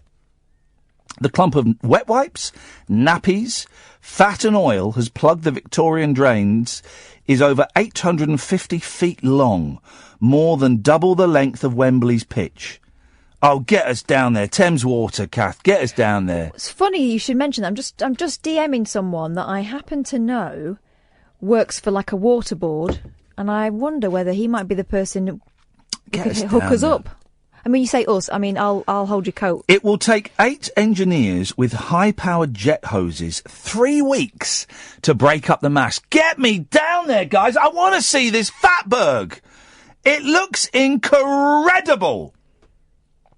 Before sucking it out in tankers, maybe David Babcock can help, and taking it away for recycling. The 47-inch by 27-inch sewer is 11 feet below ground in Whitechapel, East London. God, this is getting me moist at the prospect of doing this. Oh, I want to suit up and climb down there, baby. Matt Rimmer of Thames Water said, get in touch with Matt Rimmer. This fatberg is up there with the biggest we've ever seen. It's a total monster and taking a lot of manpower and machinery to remove it, as it's hard. It's like trying to break up concrete. It's frustrating, as these situations are totally avoidable and caused by fat and oil being washed down sinks and wipes being flushed down the loo. I'm never sure what you're supposed to do with oil after you've cooked like the roast potato. You're not supposed to pour it. No. You're supposed to pour it into a bottle and then bury it. That's what I heard. So maybe I am a bit guilty. You can reuse it a bit, can't you? Well, but eventually. I'm sure my Spanish friend's mum kind of keeps it in a bowl till it goes hard. No, and then does what with it? And then you chuck it in the bin. No. He added, these things can build up really quickly and cause flooding. In 2013... a fatberg caused a sewer to collapse in Kingston, southwest London. Thames Water, which spends £1 million a month clearing blockages, is asking people to be wary of what they flush. Guys, get me down there. Get me down there. I want to go. 0344 499 1000. I'm Iain Lee. This is Talk Radio. Whispering lunar incantations for cross-parents, cross-dressers. Did you know this about me? And cross-rail workers. Steel and polycarbonate. The Late Night Alternative with Iain Lee. I've got a very poor internet connection. On Talk Radio. Everyone's got a poor internet connection. When the hell are we going to get good internet? When the hell are we going to get good internet? I'm so lucky we're doing this from a state-of-the-art studio that is broadcasting around the world in a clear way. Weren't you surprised when we went to New York that their internet wasn't much better? Their internet, I thought, was terrible. Yeah, pony, wasn't it? It was absolute right. I thought they'd have had it sorted. New York's a strange place. It's like ultra forward thinking, but some of it's quite old fashioned. Yeah, their internet was rubbish, and they didn't really have it. I thought they have it everywhere, and they didn't. It's an odd old thing, that. 0344 499 1000 is the telephone number if you want to give us a call. Sex bots, dead bodies, names, fatbergs, forgotten comedy shows. Loads of people are saying Men Behaving Badly started on ITV and went to the BBC. Mm-hmm. It's odd that it doesn't. That just seems a strange thing that they can go from one channel to another. Of course, Avida's Own Pet went from ITV to BBC, didn't it? Yeah. Yeah. 0344 499 1000 is the telephone number if you want to give us a call. You can call us about those things. You can call us about absolutely anything you want. We are here until, we're here until at least 1 o'clock. Last night was the first ever radio lock-in, and we had an extra 54 minutes of prime bonus radio with calls and stuff. That isn't going to be out as a podcast. There are ways you can listen to it online, but I'm not going to tell you how. You should have been there, man. You should have been there. Stephen's on the line. Good evening, Stephen. How you doing, mate? I'm all right, thank you, Stephen. Where were you at the game of tag? Stephen!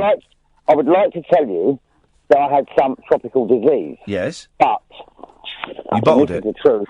You bottled it. I No. Yeah. I changed my washing powder. Wow, And that I escalated quickly. Go on. And I ended up from neck down to my feet covered in this mental. I've still got it. Mental rash. This sounds like I'm gonna speak openly, Stephen. This sounds like the worst made-up excuse since the dog ate my homework. I could have thought of something much better than that. It's the truth. I am absolutely. It's just about going, but I am. And I'm my best mate. I'm sick and tired of him because all he keeps saying is stop scratching, stop. Well, it bloody itches, so of course I'm But that's the truth. I've never ever had it before, but I changed my washing powder, and it was just I had a funny reaction, and I ended up in a mental rash. Well, a mental rash sounds absolutely horrendous. You were missed because we had another visitor who travelled up from Brighton, and he was hoping to share a train ride with you. Oh, well, it couldn't be avoided, that's the truth. If I turned up, you would have thought I had some sort of disease. Why the hell did you change your washing powder? What kind of crazy pervert does that? Well, I've got divorced, I'm not very domesticated. I just walked into the shop, bought some washing powder. Yeah. And I didn't know it could do that to you. I honestly didn't. As soon as I went into the doctor's, because I was worried, I went to the doctor's, the first thing the doctor said was, you changed your washing powder. And I thought, Jesus, the doctor is psychic. Yeah. I said, how do you know? He said, because it's not on your hands and it's not on your face. He said, it's everywhere else. He said, it's just where your clothing is. He said, change your washing powder. So what washing powder do you need to play tag? Well, you don't need any washing powder to play tag, do you? No, well, you obviously, okay, what washing powder do you need? I was very much, I am not blagging it, right? I was very much looking forward to coming up. I told me mates in the bookies and everything, you know what I mean? I'm going to go and play tag. And to start with, people are a little bit shocked. They go, you what? And I explain, it's talk radio, we're going to go and play tag, there's loads of us getting together. So I was very much looking forward to it, that's the truth. But well, you were missed. It was a bloody good afternoon. There is a video of it on my YouTube channel, youtube.com/rabbithole. I'll have to watch it because I do look at Rabbit Hole. I YouTube it, you know, and I've listened to David Babcock where he got his knob stuck in his ear.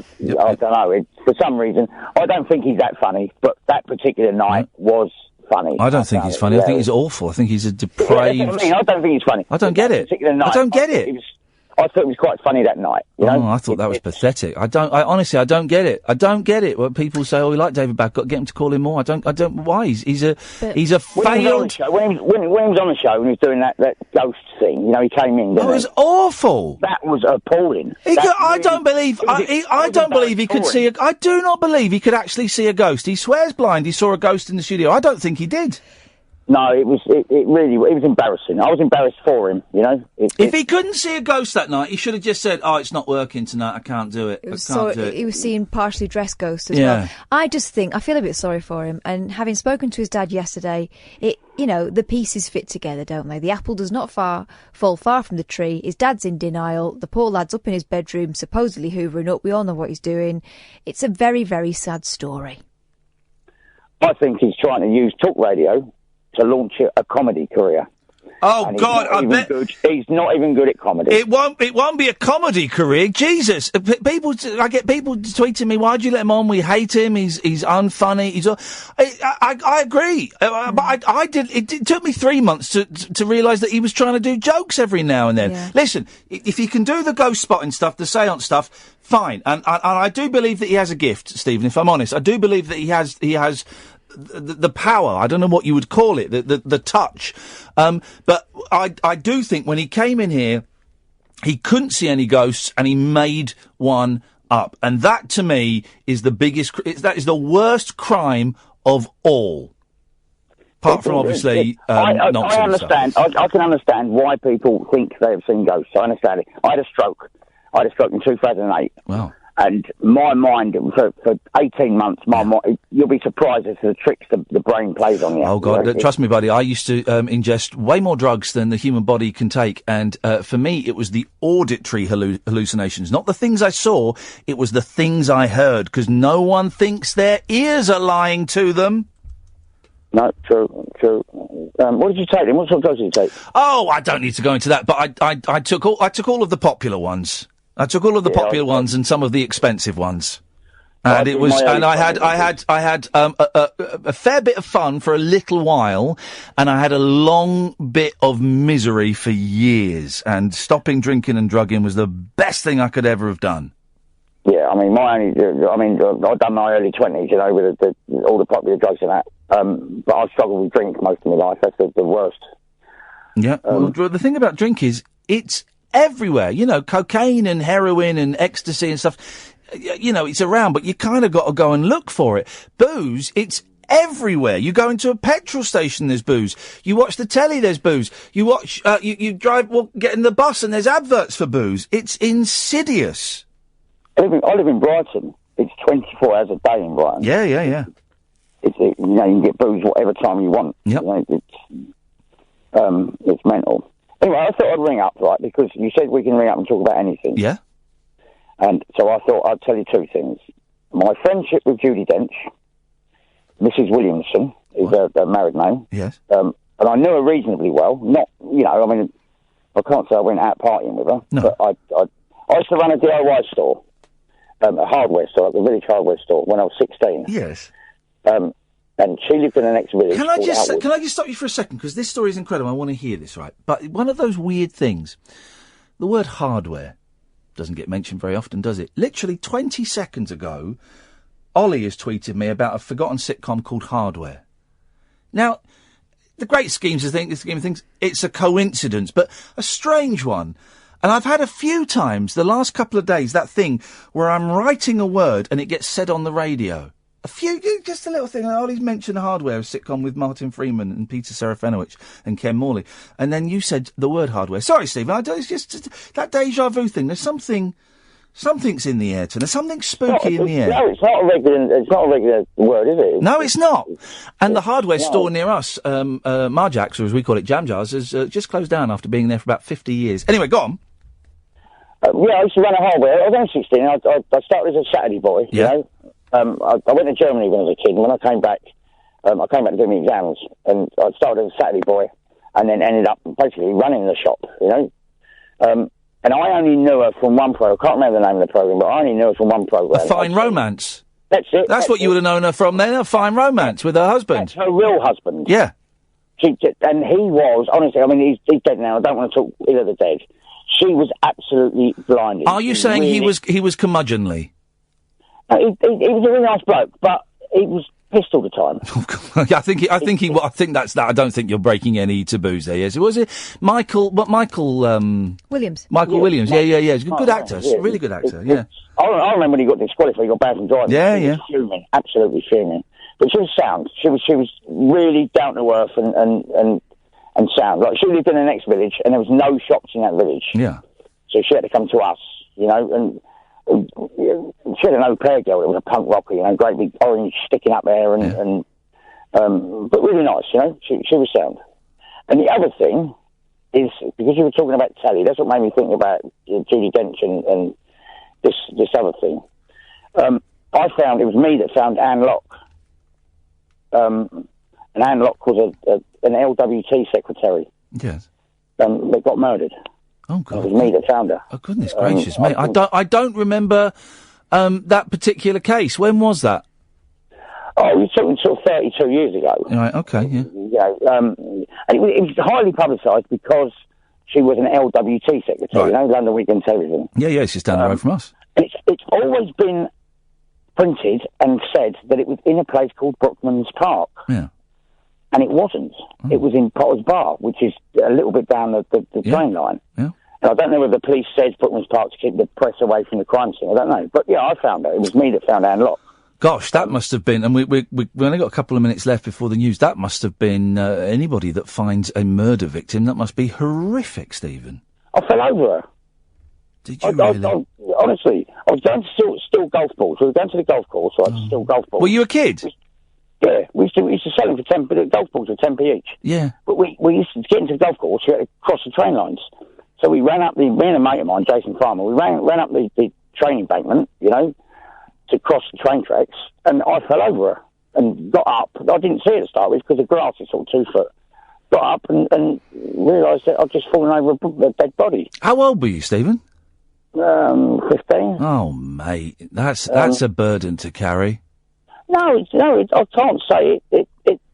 To be honest, it was. I don't want to sound a bit sick, but it was quite exciting, you know. I know what you mean.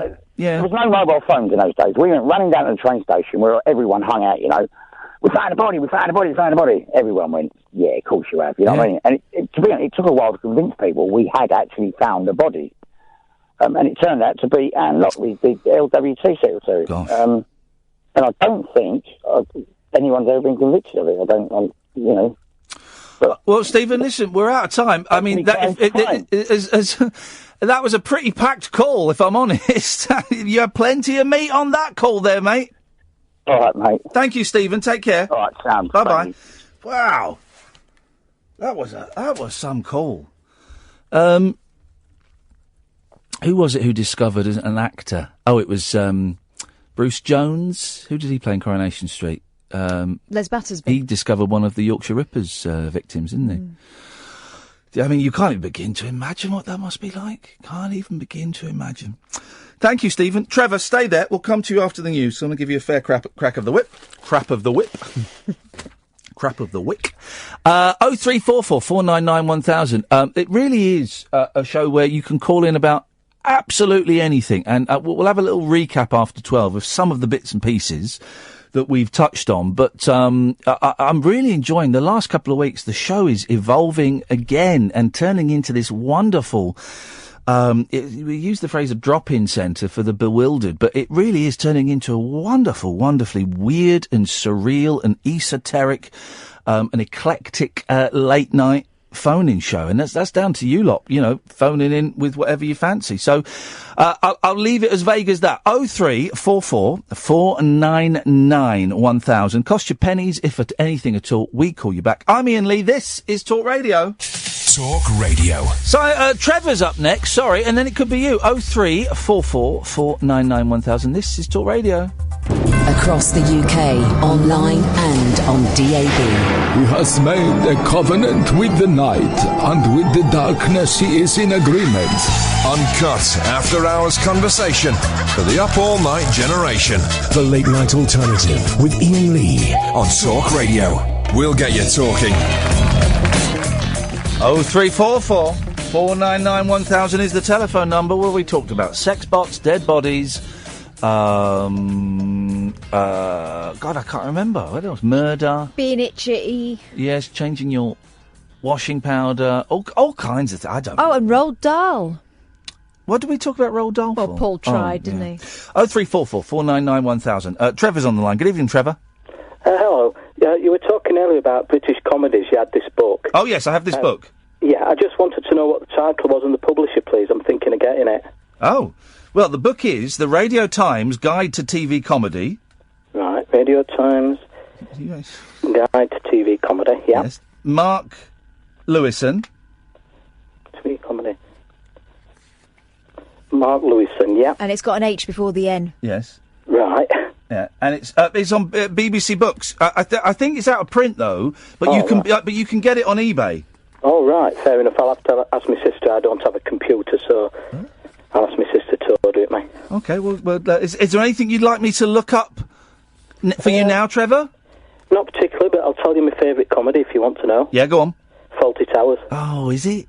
Yeah. I struggle with Fawlty Towers. Really? I don't, and I love Monty Python. I'm a huge Monty Python fan. And yeah, I'm not really a Python fan as such. Isn't that funny? Yeah. Yeah. What was it? Here's the thing. Eric Idle had his own spin-off show that nobody remembers. Do you remember it, Trevor? I don't know. Rutland Weekend Television. Oh, I've heard of that. Yeah, Rutland Weekend. Yeah, I've heard of it. No one remembers it. You can't get it on legitimate DVD. I had them on hooky DVD, and I'll be honest, they were very, very hit and miss. And Eric Idle was my favourite Python. But nobody remembers that at all. I remember the title now you've said it, Yeah. All right, Trevor. Well, good luck finding that book. Right, thanks a lot. Cheers, bye-bye. Cheers, bye. What a nice man. What a nice man. Rutland Weekend Television. Funny, he likes Fawlty Towers, but not Monty Python, and you're the other way around. Yes. I guess you don't like the sort of structured sitcom-y thing about Fawlty Towers. Just shouting. Here we go. Rutland Weekend Television. 14 episodes. Eric Idle, Neil Innes. We never got Neil Innes on. Following the temporary demise of Monty Python in 1975, at the end of 1974, its various members moved on to new projects. First out of the trap was Eric Idle with his clever sketch show centred on Britain's smallest television network. I'll read this in the privacy of my own... Toilet. There's a great book. Jimmy Cricket's Joke Machine. What? Oh, see the Joke Machine. Okay, right, fine. Yeah. Frankie Howard, Super Frank. You like list books, don't you? I do. I love list books. I absolutely love them. The interview with Mark Lewison, I think you'll enjoy it. But if you're a Beatles fan, you'll definitely enjoy it. We talked about. Here's the thing, guys. This is for the heart. I only did one super fanboy question, okay? And the question was, you've heard Carnival of Light. What's it like? That's a real geeky question. There's this ambient, avant-garde music piece that Paul McCartney composed for a drug-fueled night somewhere for some event, some be-in. And it's like this fabled bit of Beatles music that no one's ever heard. And he's heard it. And he said, well, it nearly got released. And I said, is it any good? He went, I'm going to be honest, no. He said it will come out one day, and when it comes out, Beatles fans are going to be really disappointed, I think. I built it up a bit too much. That sounds about right. Good evening, Pablo. Hip, hip, hip. Hip, hip, hip, Pablo. How are you doing? Yeah, very well, thank you. Very well. Stressed. I'm really, really stressed. I'm really stressed, but I'm fine. I've got a very important meeting tomorrow, which is top secret. And then I'm going for a decaffeinated coffee with the wonderful Mr. Clive Bull. One of, if not the greatest radio broadcaster this country has ever seen. And I don't understand why more people don't recognise that. Oh, excellent. Well, speaking of broadcasters, yes, great broadcasters, I was reminded recently, a regional broadcaster, Mike Neville. Okay. He was once gotcha'd by Noel Edmonds. That was about as far as his regional fame got outside of the region. Yeah. But he died last week, and he was connected with the Great North Run. He'd been involved in that from the outset, and they did a little speech about it. Was he, when you say regional, what did he do, like the regional news and stuff? Yeah, like Time Teas. Because there's all these, you don't get it so much now, because everything is homogenous, right? But in the 70s and 80s, everything was regional. So you'd have Thames, you'd have Southern, you'd have Tyne Teas, and in the evenings you'd have your local bloke doing the news, and it was a bloke, and you'd also have the local bloke sat behind a desk announcing what was coming up that evening. Now, in Thames, we had David Hamilton, and we also had another guy called Peter somebody, and he would sit behind a desk and he would say, yes, coming up this evening at 6:30, it's Crossroads, followed by Emmerdale Farm, and then there's a look at the Nicaraguan drug trade. And that was it. And you kind of think, oh, these are big stars. But out of their region, they were nobodies. You just reminded me of the one we had at Anglia, right? It was this guy with sort of sandy hair. Yeah. And he used to be a bit of a joker. Uh-oh. He used to do this sort of thing where he'd say... Was doing the announcements? Yeah, and he would be at the closing. Yep. Oh, He'd do the closing announcement, and it would be kind of, and whatever you do, don't look behind you! Oh, no. He did all that sort of stuff. He was brilliant. I don't approve of, I don't approve of that. The Thames News was a bloke called Andrew Gardner, who I was always a big fan of, but no one knows it. No one knows these people. Well, Mike Neville was grand. He had a very kind of like gravelly voice, like kind of dripping tar. Yeah. Like he must have smoked about 40 Rothmans a day or something. But yeah, his voice reminded me of when I got some hypnotherapy to give up smoking. Oh. How did that go? Well, not very well. I'm still smoking now. I shouldn't really stop. Ha! I heard a fact today. For every cigarette you smoke while you are over the age of 35, you lose 5 hours of life. How can they prove that? Oh, well, they can't. But they work it out statistically. But if you're over 35, every cigarette you smoke, you lose 5 hours of your life. Well, that was always my fallback. That was like 30. I'd always heard from people that your organs can regenerate up until the age of 30 on average. And I was like, all right, well, I'll stop by the time I'm 30. And I've passed that landmark. And I'm still smoking. But I was 32 when I stopped smoking. 32. Because I had 30 in my mind, and then I got 32. And then, I don't miss it. Sometimes I fancy a cheeky little roll-up, but I know that way cancer lies, so I'm going to be all right, I think. Well, with the hypnotherapy, I mean, this guy, the reason that it came to mind is that he sounded exactly like Mike Neville. So, obviously, not knowing his voice, but it was a very, but more Geordie, kind of like husky.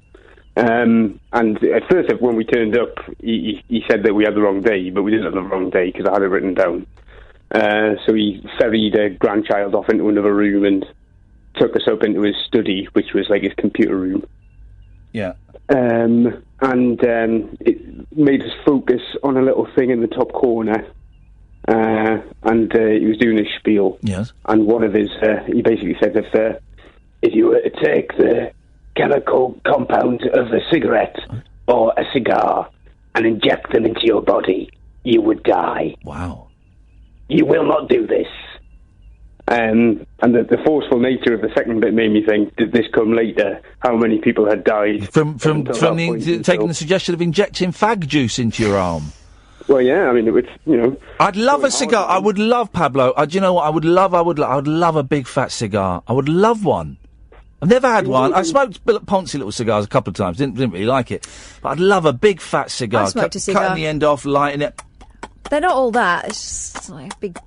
I'd love it. But also, here's the thing. If you smoke a cigar, fat one, you look like a twat. Yeah. There's no way around. You look stupid. You don't... remember seeing Jonathan Ross smoking a fat cigar once, and I like Jonathan Ross a lot. He's always been very, very polite to me the few times we met. And I saw him smoking a cigar, and I thought, I think he's cool, and he looks stupid smoking that cigar. So everyone must look stupid. Well, you could go to one of those, was it humidor places, like where the cigar shops where they've got a room out the back. Yeah. And then everybody else will be smoking them, so you'll just all look like idiots. Yeah, well, I suppose that's the way forward. Pablo, thank you very much indeed for that. 0344 499 1000 is the telephone number. If you want to give us a call, you're more than welcome to. I feel myself slowing down a little bit now. I feel myself not necessarily tired, although the next few days are a little bit of a slog. Busy day tomorrow. Taking the kids to school on Friday. Am I taking the kids to school? No, I don't know if I am. I might be bringing the kids to work on Friday. Katie Puckrick's coming in next week. She is on Monday. That's excitement. Yeah. That is excitement. I can't wait for that. You'll have to be in the studio with me because she likes you more than she likes me. We bumped into Katie Puckrick. We saw her at 2 Sparks events. We saw her at one, and afterwards we were saying, I wish we'd said hello to her and said we'd liked her.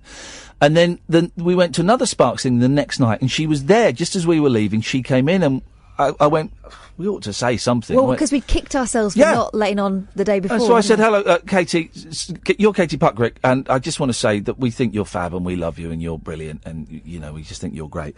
And she was, like, a little bit thrown, as you would be, and she didn't have a clue who we were, no reason why she should. And then we kind of got talking, but then I got distracted by... a weirdo? No. A geeky guy. A super fan. Of Sparks. No, he wasn't even a Sparks fan. He wasn't even, he didn't know, he said, why is everybody here? Oh yeah, he stumbled in, hadn't he? Why is everybody here? I said, here for Sparks. Oh, I see. And then he was telling me about, a gallery, an art gallery or something that he works at or runs or something. And they had the launch of a book. That was it. They had a launch of a book chronicling the year 1997. Gosh. Chronicling the group The Verve in the year 1997. It's very specific. I remember it now. And he said, and they had, there were security men there and bouncers in there. And I'm thinking, This is boring. I don't like the Verve.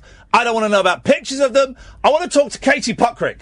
Meanwhile, bouncers there, and there was no need for bouncers there. Oh, right, yeah, fine. Meanwhile, we were having a lovely time. You and Puckrick were getting on like a house on fire. Yeah, we had a good chat. And then at the, he finally went, and I said, it's been great chatting to you. And I said to Katie, look, we'd love to invite you on the show. She said, oh, OK, are you the producer? To me. She thought you hosted it, rightfully so. And I said, well, no, I'm not. But so you need to do the interview. And then she was ready to come with us, like, then. She was going to come then. So you should interview her. We'll both chat to her. I don't think she liked me. That's the vibe I got. Don't be silly. I got the vibe she didn't She thought you were with that guy. 0344 499 1000. Paul, come to you after this. Moonlit musings from mums, madams, and meat packers. Oh, never mind, I must have misheard. The Late Night Alternative with Iain Lee. The station's brilliant. On Talk Radio. 0344 499 1000. Here till 1 o'clock at least. Evening, Paul. Hello there, how are you doing? Good, thank you, Paul. What you got for us? I just caught by your what you were saying about no one remembering Rutland Weekend Television. Don't you remember that begatted the Ruttles? Well, people remember the Ruttles. Yeah. Everyone remembers the Ruttles, but no one remembers Rutland Weekend Television. Yeah, it was a bit weak. But yeah, I bought them on hooky DVD a couple of years ago, a few years ago actually, from eBay. And I think I did about 2 episodes and just thought, oh, God, this is tedious. Yeah. What was Neil Innes's solo television show? Do you remember? No, I don't actually. The Innes Book of Records. Oh yeah. And he played his songs and did little pop videos for them. Yeah. Oh, I don't. What do you think of, on reflection, when you look back at Monty Python nowadays? So, do you find that funny? Yeah, I do. I find series 2 and 3 very funny. Hit and miss. There's a little bit of racist stuff in there. Yeah. But there's quite a bit of racist stuff actually. But I do find series 2 and 3 funny. I never really found. I struggle with series 1.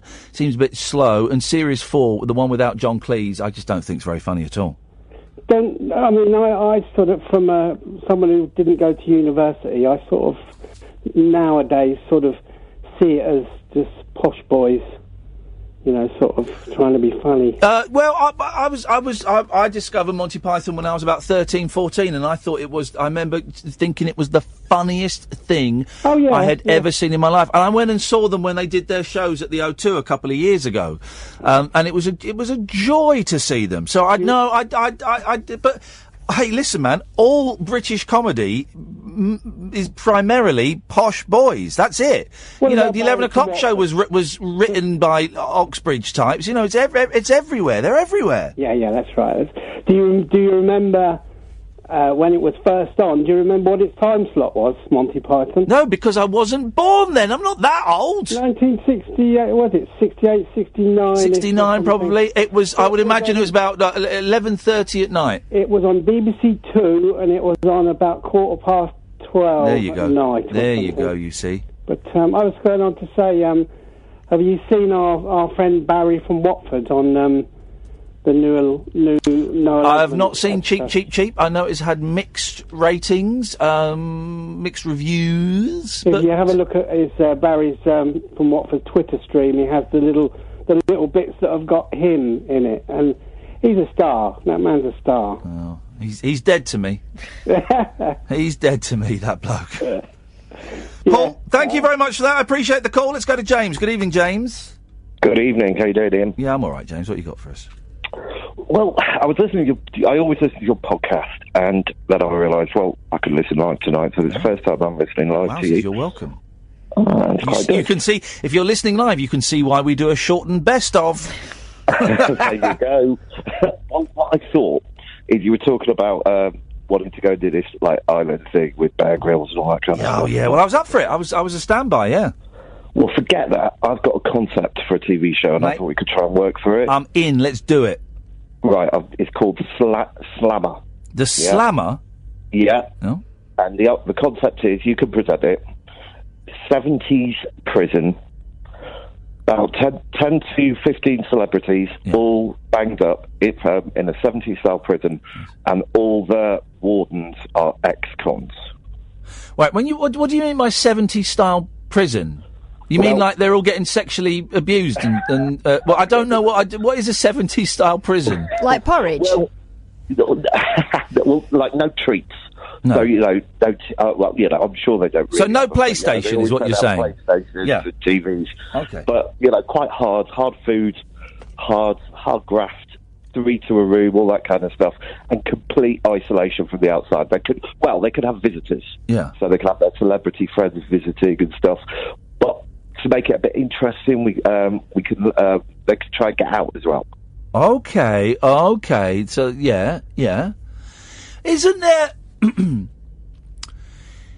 an American show? I like this, James. I'm just, but isn't there an American show where people get put in prison? And it's like, but they're not celebrities.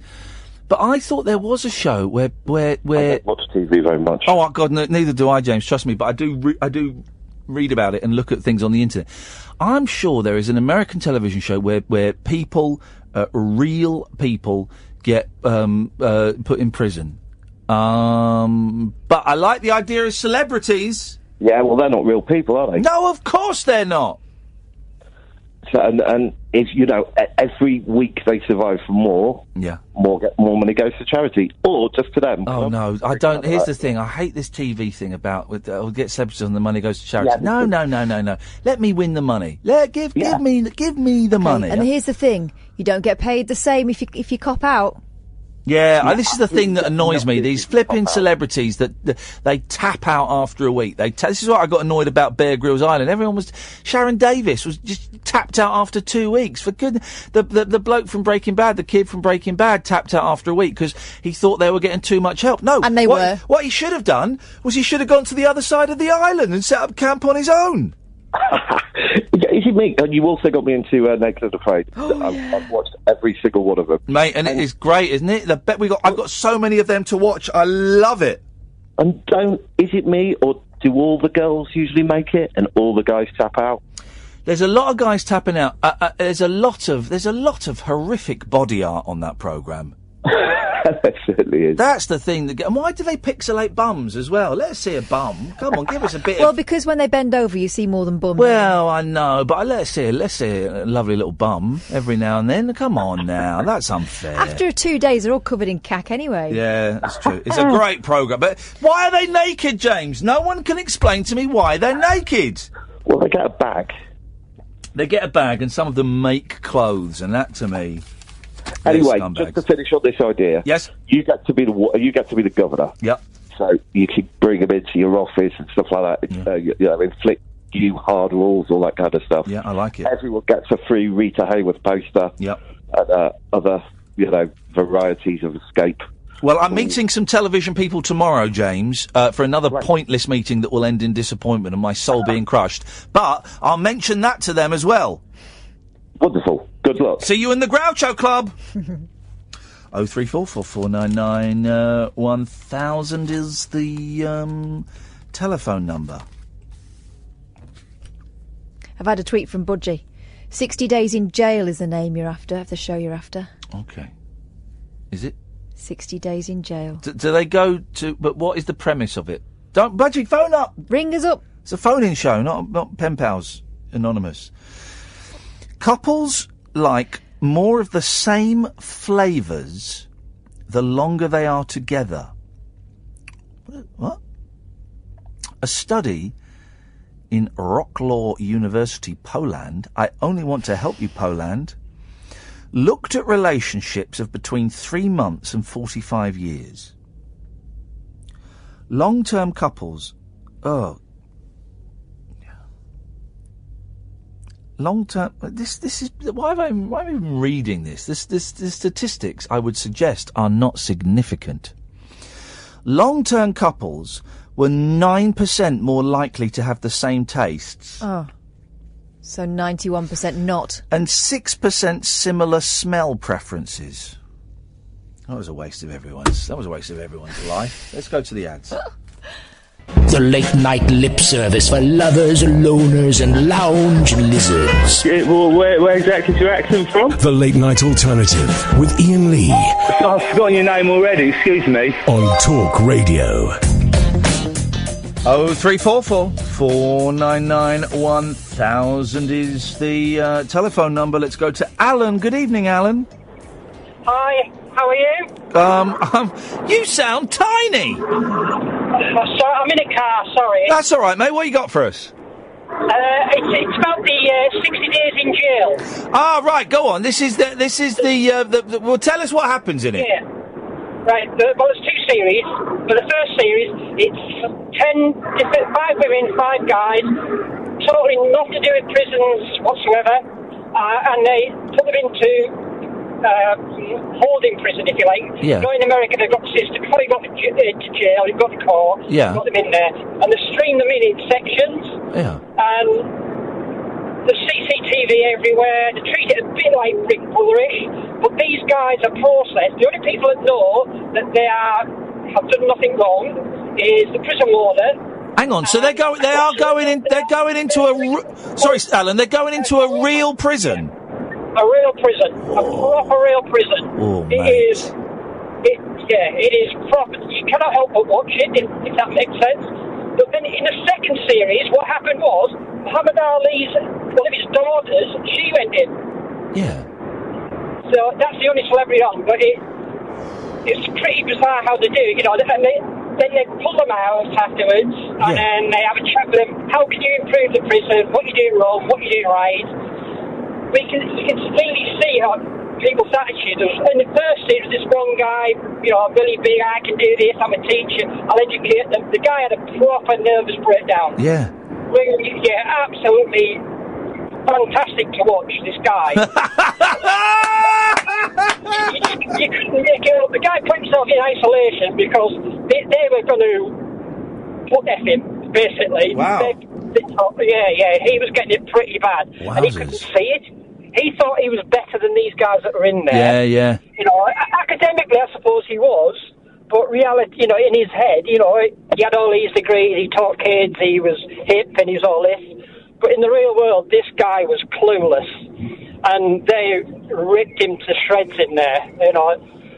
And so what's the point of it? Is it a game show? Do they win something? No, all they get is they go in there to help correct the prison system. So Right. they'll go in and they'll pull no punches and say, look, this is what you guys are doing wrong. This is why we have an issue with our prison policies. Yeah. This is why they're all on drugs. This is why they're all on that. Because by the looks of it, they don't take the word of a prisoner when they go in there. No.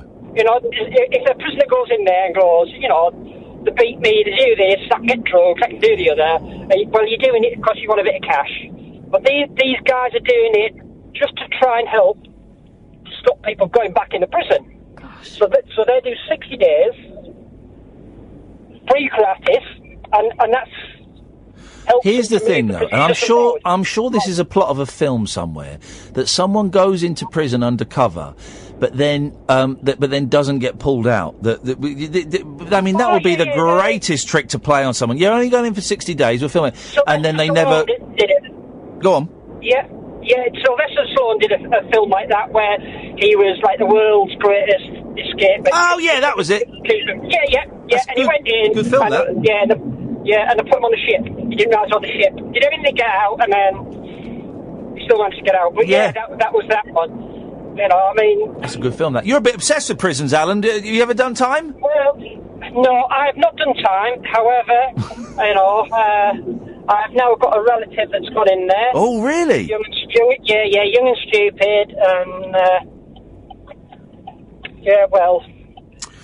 being a bit of an idiot.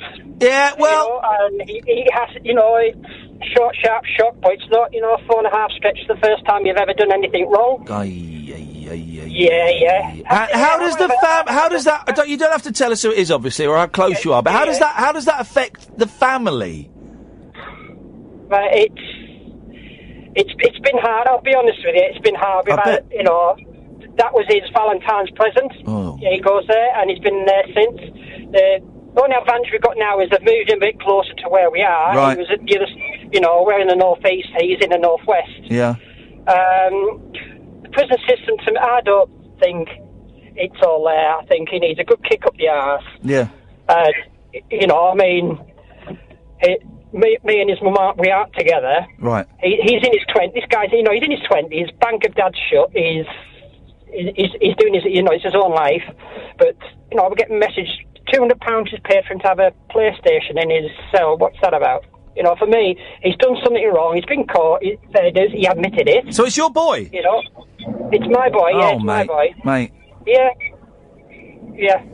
And as a dad, as a dad, I mean, that must be devastating to see. How long did you say he's gonna get locked up for? 4.5 years. Oh, mate, so he's done something pretty serious then, hasn't he? That must be devastating.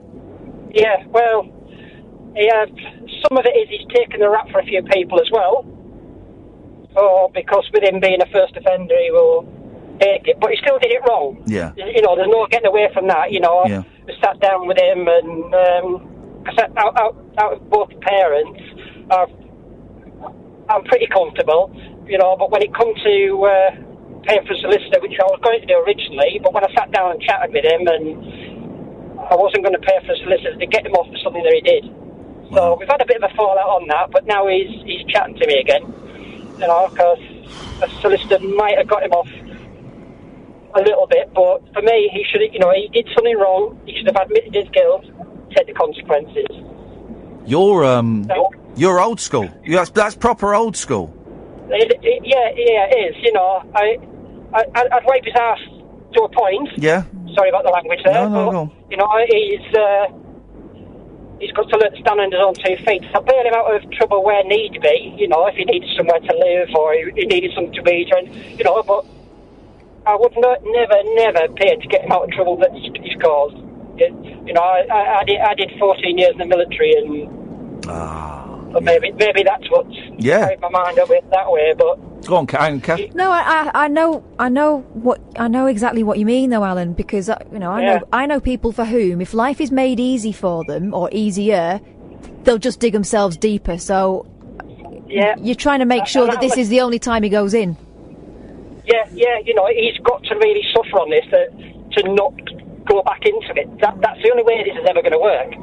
That they go in, you know, and to have money thrown at places so they can get this, that, and the other. I don't think they're learning anything. For me, they should be teaching them to be apprentices or whatever. So then they come out. Well, this is what I was going to ask, because the prison system is to cock in this country, right? Is he getting anything? Is he getting any rehabilitation? Is he getting any education? Is he getting anything that could possibly nudge his life into a different direction? He's due a move, because at the minute he's in a Category B prison. Right. You know, for a first offender, I thought it'd be short. The issue I've got is trying to get to see him. He's allowed visits every so often. Yeah. And he's got his girlfriend going. It's a 3.5-hour journey for this girl to go over and see him. You know, it's 2 hours for her to get through the system, because she has to be fingerprinted twice, photographed twice, sit in a room, embarrassed, and then do the same after 2.5 hours to come back out, you know. But what he's done is they've got him now, when somebody's new's coming in, they're putting him up with them. So he introduces them and makes it nice for them, and hopefully he's getting moved now to a Category D, where he'll be able to come out. But in the Category B, they do nothing. Right. Which is terrible. It is, you know, they get to do a bit of jobs or whatever around and about for pennies, but 9 times out of 10, they're pestering family and relatives to put money on an account for them to make phone calls, to get a TV, to get a PlayStation, to get an Xbox, send emails, to do this, you know. We won't go down that route. I won't email him, I won't phone him. I'll go old school, send letters. For that, we have to send him envelopes that are self-addressed with a piece of paper in for him to write back. Right. You know, I sound harsh but I don't want him to suffer, but what I want him to do is not forget it. Yeah. You know, Are you worried he's going to come out worse? Yeah, I'll be honest, I do, because if he gets moved to where I think he's going to go, where it's a little bit softer, where they're going in and out and in and out, it's where they've got issues with drugs. Right. You know, I mean, I don't want to go too much into it. No, but of it course is a drugs-related thing that he's got into. You know, you know, basically he was a supplier. Yeah. And took the money. So, with that sort of background, it's been fine where he's at because these are hardened criminals that are more into, you know, he's in with killers and whatever, he's in with heavy guys. Then he's going in, possibly into a softer area with these people that they got caught with a bit of cannabis, they got caught with, you know, handfuls of nothing. Got time on their hands. They've got people wiping the backside, they're not learning anything, so they're just going to sit in the corner and smoke whatever drugs they can get in, which isn't great, if that's making sense. Oh, it makes perfect sense. Yeah, you know, it's been a horrible year. We've had death in the family, he's missed out on that, you know. We had a close relative go, and I've had a crap year.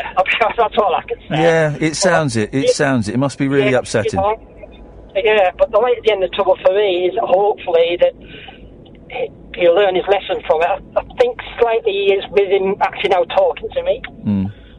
Because we did fall out a little bit the first month and a half with it, because Dad could have made it a little bit easier for him, I think, was his view. Yeah. But we've got to... He's a grown up adult. He's a man, and he did wrong, and he's got to take responsibility. Yeah, you know, like I told him, you know, you're in your 20s. If he was 16, 17, I was that. But when I went to war at 18 years old, you know, I can't get my head around why they have no respect for anything. People want everything doing for them. Nobody does anything for themselves anymore, you know. And I'm seeing it more and more. You know, I'm in the hospitality trade. Yeah.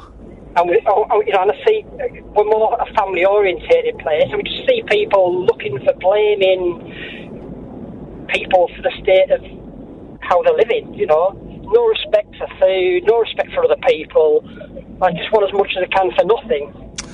Alan, this call. No, mate. I hope you don't think that we've pried.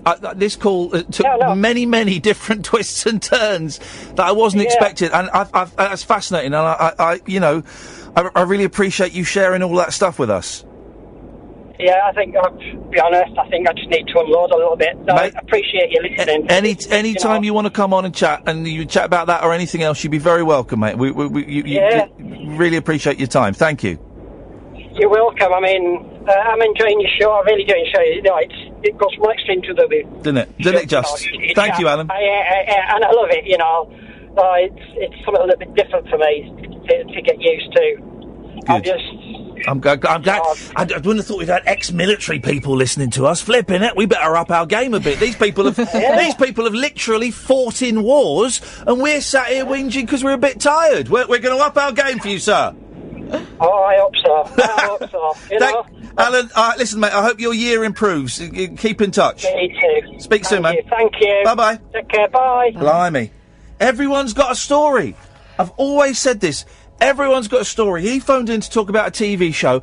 I had no idea we were going to go there. Wasn't that fascinating? But what incredible resolve he has, because he's willing to be the unpopular parent in order to hopefully help his kid out. I didn't know you had to... pay money into an account for prisoners for that. I thought it was a holiday camp and everyone got free PlayStations. There's your podcast. Yeah. What an incredible call.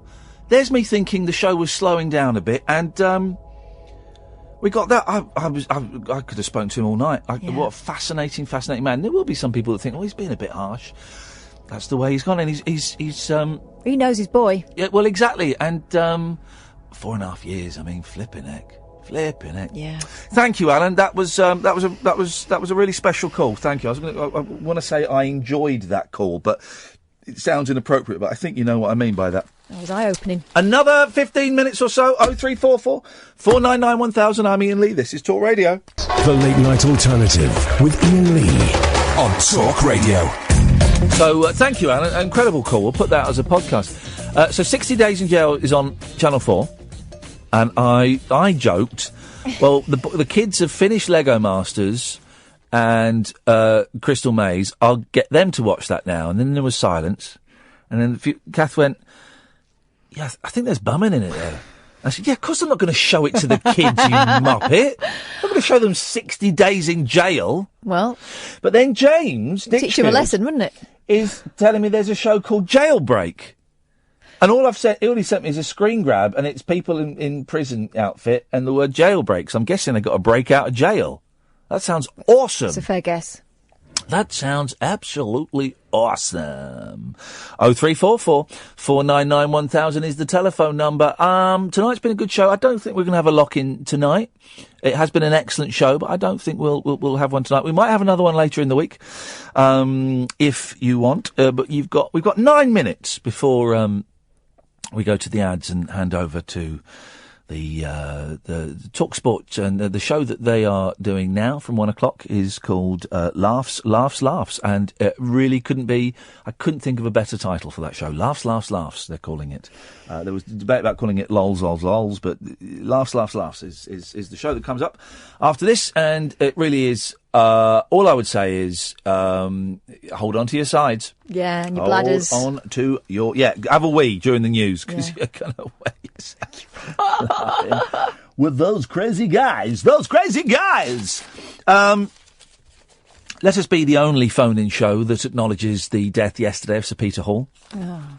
Sir Peter Hall. I don't know much about Sir Peter Hall, but I know that we had to read a book about him when I was at university, and I didn't. Oh. A book that he'd written. But he started the Royal Shakespeare Company at the age of 30. I thought that the Royal Shakespeare Company had been around forever. So did I. It'd be hundreds of years, for 500 years, before even Shakespeare was working. But he started it when he was 30, so 50 years ago. 56 years ago. Have you ever been to Stratford? Yeah, of course. Yeah, because my mum and dad used to take me when I was a kid. And that makes sense. It was only yesterday when I heard about all the obituaries of him. I saw Charles Dance in Coriolanus, and I was wearing in Spiral Carpets Coolers F t-shirt. Oh. Yeah. Good and memories. Actually said the F word, because I was crazy like that. It was called what? Coriolanus? Coriolanus. Thank you very much indeed. Don't you start getting me up on pronunciation. No, you nearly said you nearly said anus as well. Coral Uranus. I saw Charles Dance's anus. Are we happy with that? Does that work, guys? I saw Charles Dance's anus. Is everybody happy now? I don't think I saw anyone famous there. Well, I've lost my, where's my thing? Where's, oh no. Thank you. Where is, oh no. Have you lost? What are you beefing on about? Not that. I have lost. Oh no, this is awful. Hang on a minute. It's going to be great when it happens. It's going to be... and if you like this, hang on for laughs, laughs, laughs. In 15 minutes' time. It's going to be... is it this? No. Good morning, sir. No, it's not that. Oh, no, I've lost it. Oh, I think I've deleted it. What? What the heck? Hi, Bruce. My name's... Oh, no, that's not it. Who's Bruce? The mayor of Bowling Green. Oh, this. Oh, I love a bit of cat and bum. There we go. Got there in the end.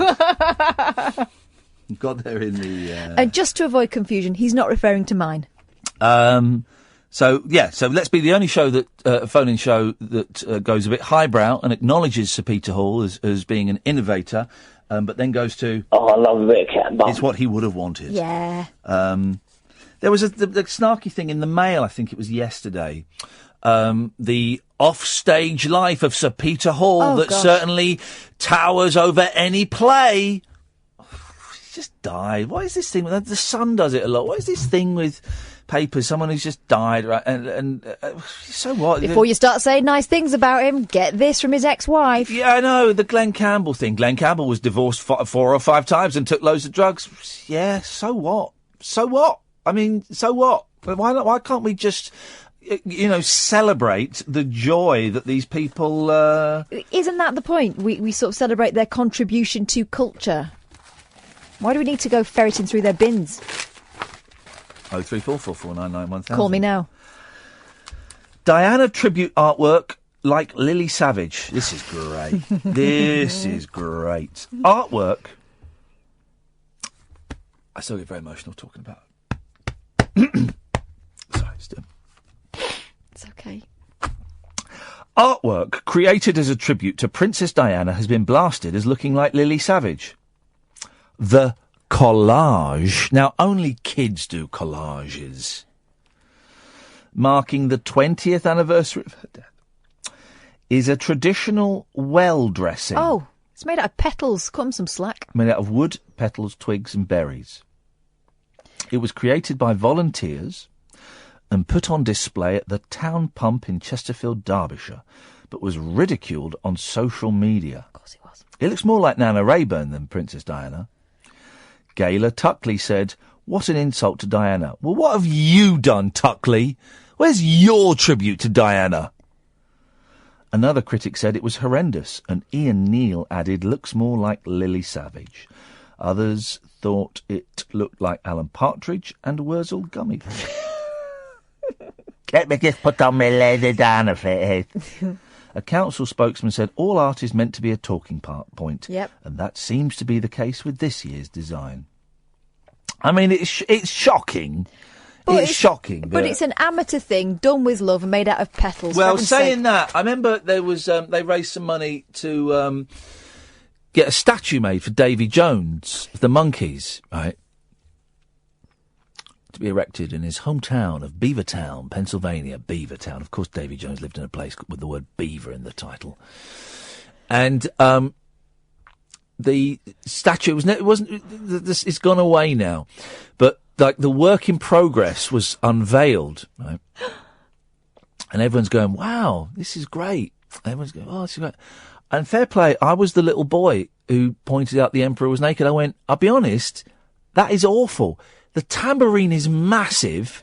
It looks like Ringo Starr. Everything about it was awful." And I got a load of flack for calling him out. People going, "Well, he's doing it. He's not a professional statue maker." And I was going, "Well, yeah, that's obvious. It's pony." And I wonder if and anyway, it's gone away now.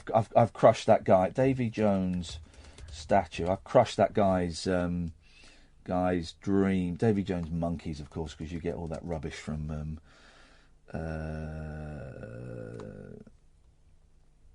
There it is. There it is. Hang on, let me come and have a look at this. Come and have a look at this. There it is. Look at the state of that. It looks like a hula hoop. It looks awful. Look, what is that? Gosh. It's awful. I mean, he was a very handsome young man. Yeah, not in that. If you look at that. Dear listener, that is it. There is no lock-in tonight, because me and Kath have got to watch the end of a horror film, if I'm completely honest. Part of me thinks we should invite you to watch it with us, but we're not going to. We might do another lock-in, so either tomorrow or Friday. I'm feeling I'm feeling the vibe is strong this week. So let's see if it carries on. We might do that. Thank you to everyone who called in tonight. We've got a few regulars and loads of new calls and new voices, and it's great. And it's been a really weird show, but delicious. You know, we've covered dead bodies, we've covered sons going to prison, we've talked about sex bots. It really has been eclectic, I think is the word. Do spread the word if you're enjoying the show. And you listen to the podcasts, or you like the show, do please spread the word, because this is a commercial business and, our jobs are based on numbers. The more numbers we get, the more... What have you just had? I just had an email You back got 20 seconds. Aaron the Sexbot Man. Yeah? Yeah, and when's good to talk? Oh, tomorrow it's a Sexbot party, guys! There we go. Fantastic. It doesn't get any better than that. Find out where he lives, because I might go and visit him. That is it. I think he lives up north. That's okay. Well, okay. Well, let's see. I want to go. He's not going to let you have a go. And on that lowbrow bombshell, back tonight at 10. Ta-ta.